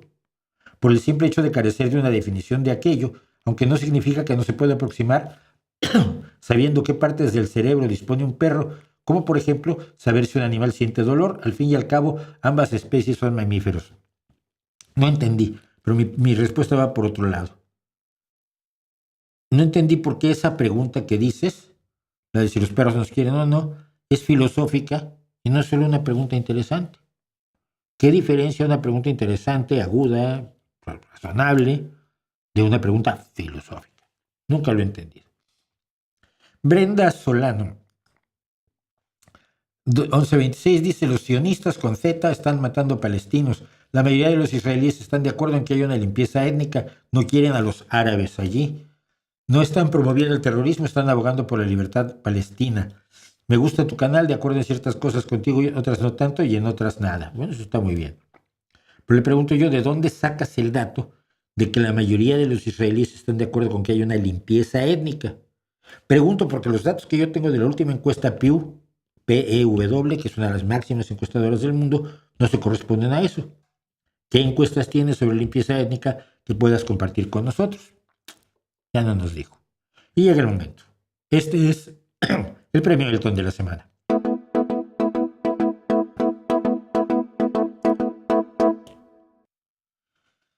El Santo Leoncito 5601, valiente como siempre, con su nombre y cara. La corrupción se institucionalizó con Morena. Ahora todos los trámites de empresas en gobierno deben aportar mordida, que son arriba de 20,000 pesos dependiendo de la empresa. Puede llegar a millones de pesos, incluso si las empresas cumplen con las normativas requeridas, y no solo en los bajos niveles, sino en niveles de direcciones generales y superiores. Todos deben cooperar o no hay permisos de apertura. Y le respondo: tú veo que no viviste en la época del PRI, ¿verdad? Pista. Era idéntico. Morena es el PRI 2.0 con trapitos nuevos para el siglo XXI. Todo eso que estás diciendo no es que la corrupción se haya institucionalizado con Morena. La corrupción se institucionalizó con el PRI y Morena solo ha seguido el camino, el mismo camino. Pero no. Y no es tan tonto el comentario, debo decir, pero era el que mejor, el más se acercaba al premio esta semana, y yo no quería que esta semana se fuera la gente sin premio.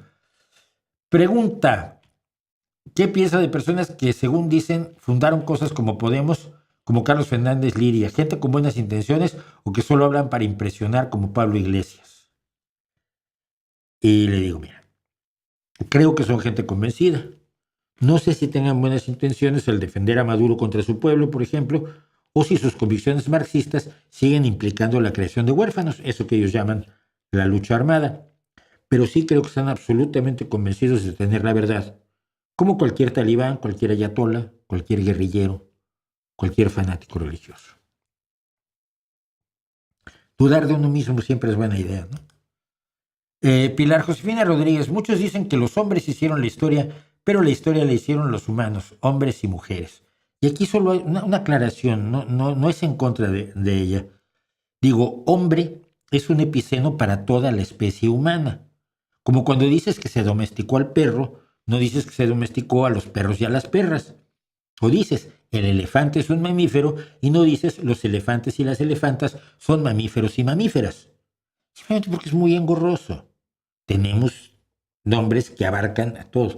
La humanidad es, en género gramatical femenino, pero se aplica a todos nosotros, incluso a los que no somos femeninos. Por supuesto, eso sí, la historia la han hecho hombres y mujeres. Julio Estrada Peralta 9014, te reto a que blasfemes contra el Islam y que hables mal del profeta. ¿A que no lo haces? La única razón por la que puedes hablar burradas del cristianismo es porque es demasiado tolerante.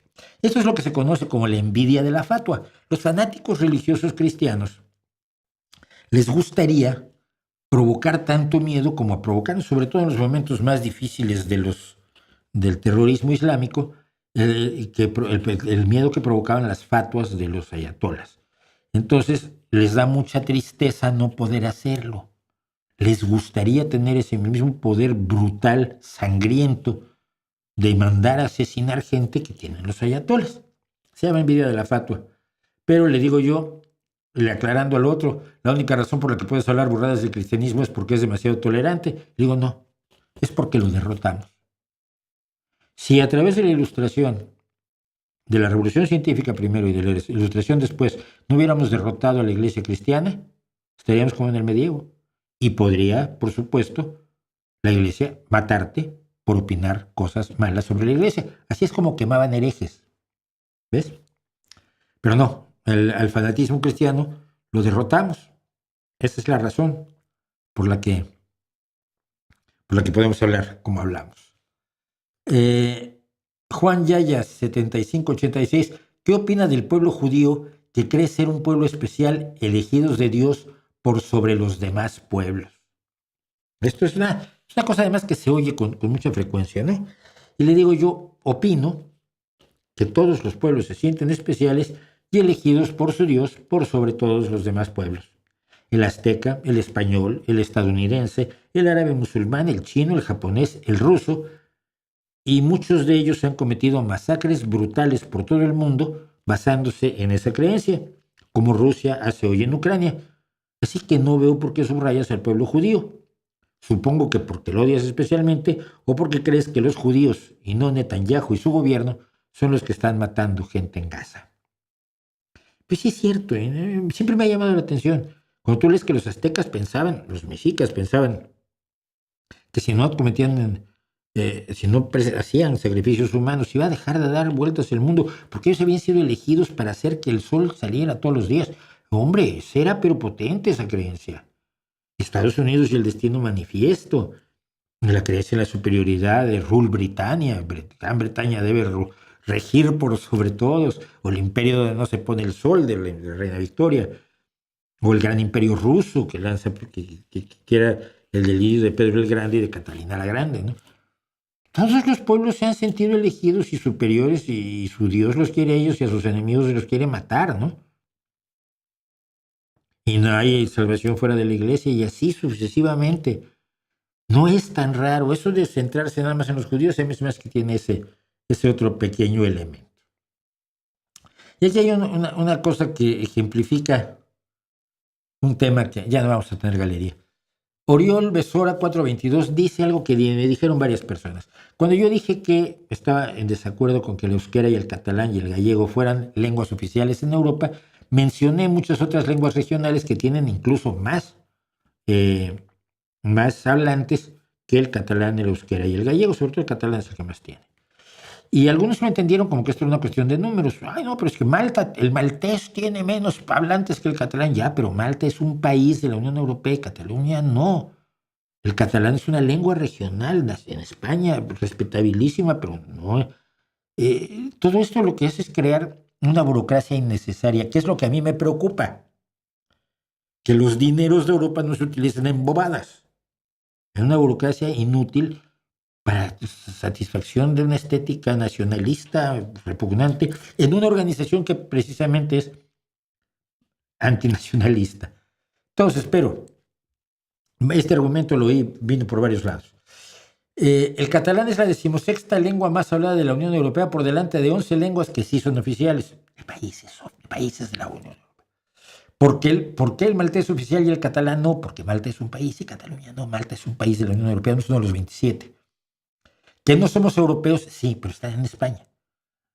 Hablas de eficiencia económica por encima de derechos lingüísticos. que no sé qué, que existen y están recogidos tanto por la Constitución española como por la europea. Si tienes derecho a hablar tu idioma, por supuesto, y hasta ser enseñado en tu idioma si quieres. No tienes derecho a obligar que otros se enseñen en tu idioma. Pero entonces tus derechos lingüísticos son una cosa y la obligación de todos los demás de plegarse a ti ya no es un derecho. Contra la riqueza cultural, está claro que si una lengua no sirve, se pierde. Por eso hay que hacer que sirvan y no ahogarlas bajo el peso de las más fuertes.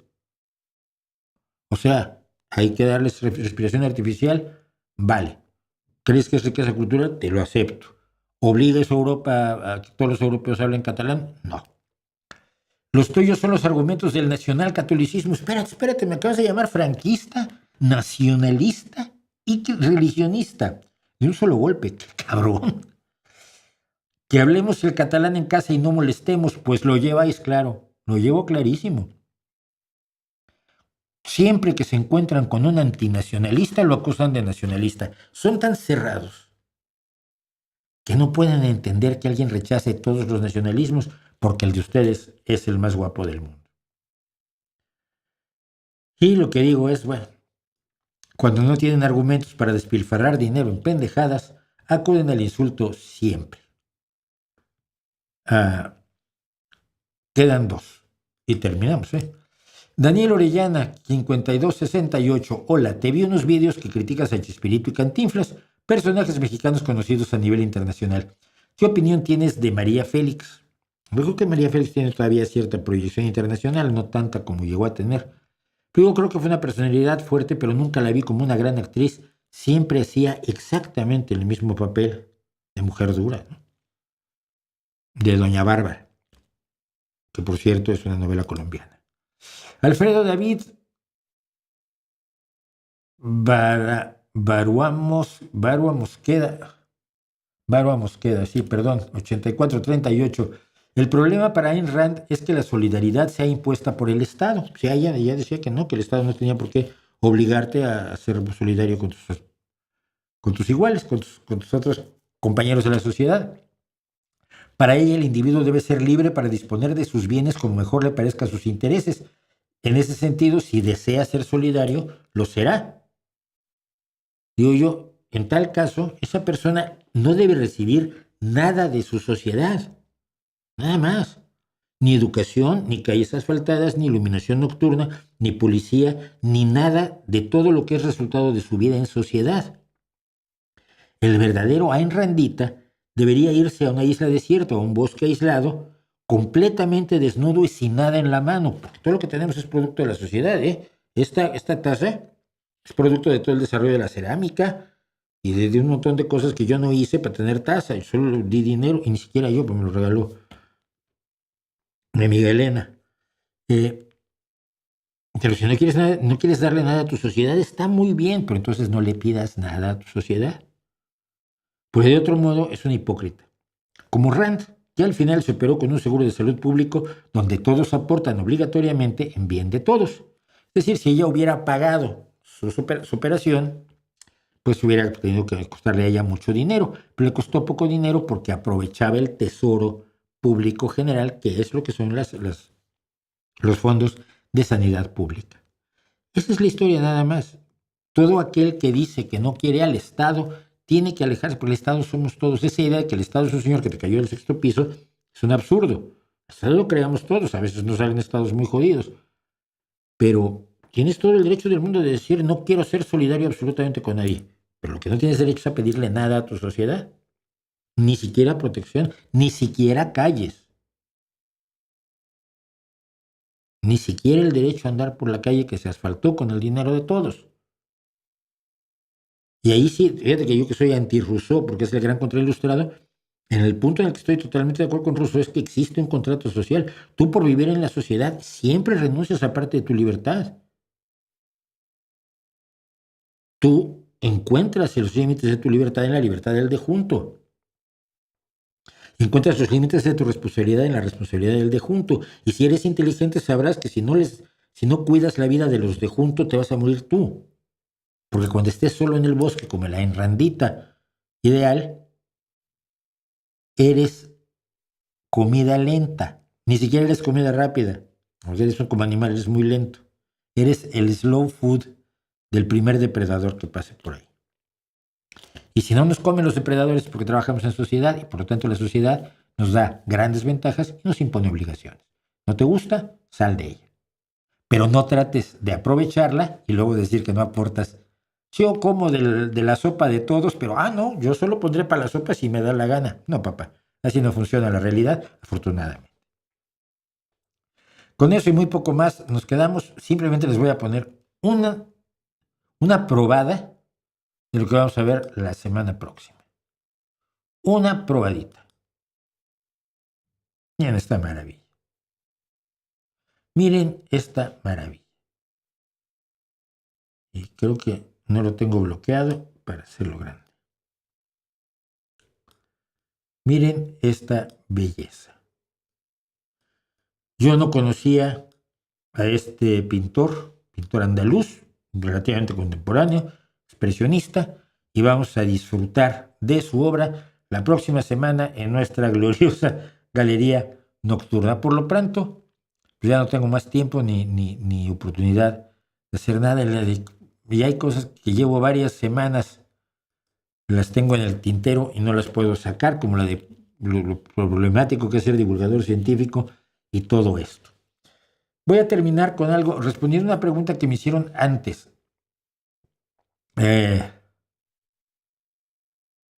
Me pidieron que alguien que quiere ser creador de contenido, ¿qué le podría yo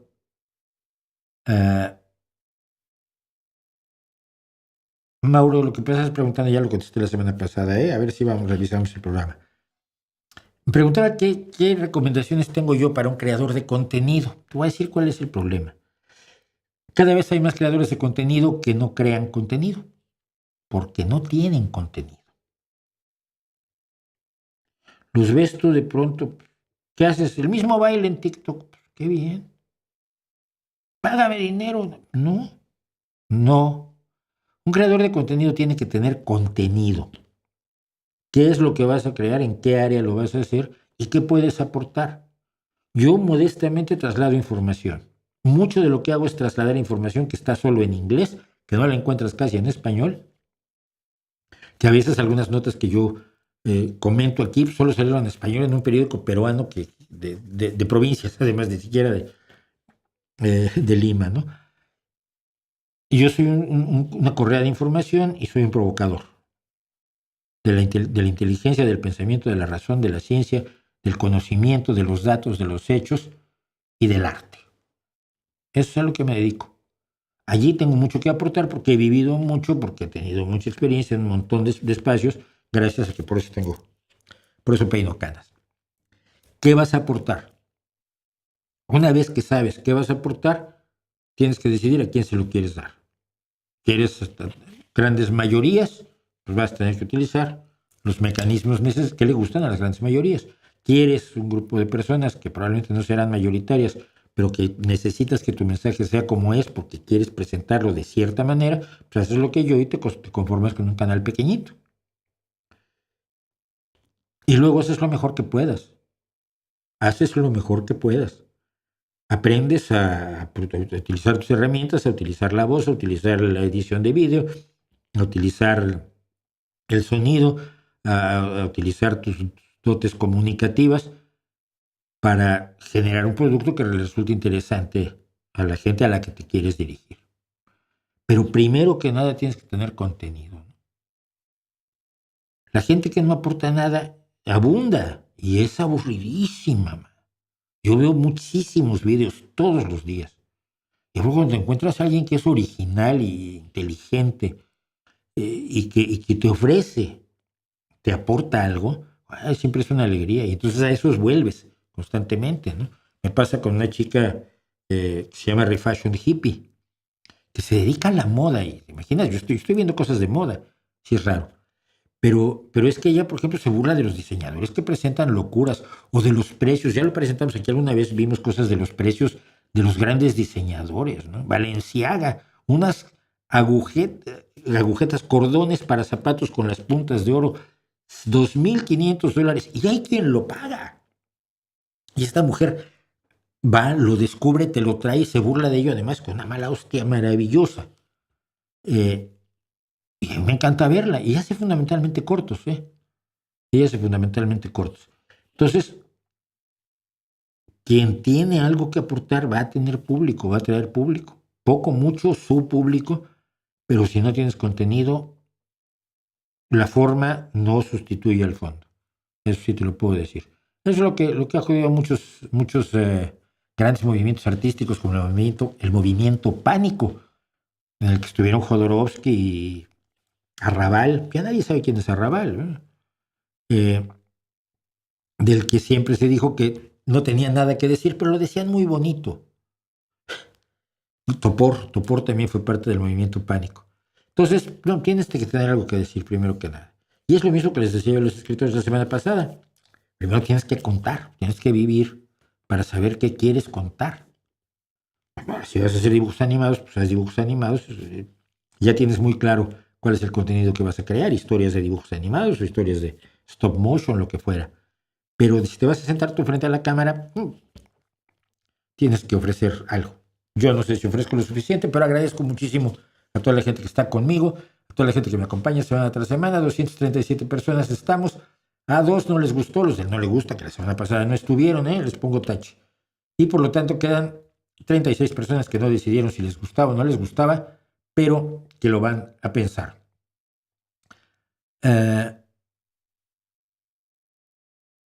Te la contesto la semana que viene, Teresilla, porque es interesante, pero así a bote pronto yo acabo diciendo tonterías. Muchas gracias por haberme acompañado, muchas gracias por estar aquí. Esto es El Rey Va Desnudo, esto es la revista semanal. Yo soy Mauricio José Schwartz y ustedes son la gente a la que me gusta hablarle todos los jueves aquí. Nos vemos el próximo miércoles también en nuestro canal A Fondo.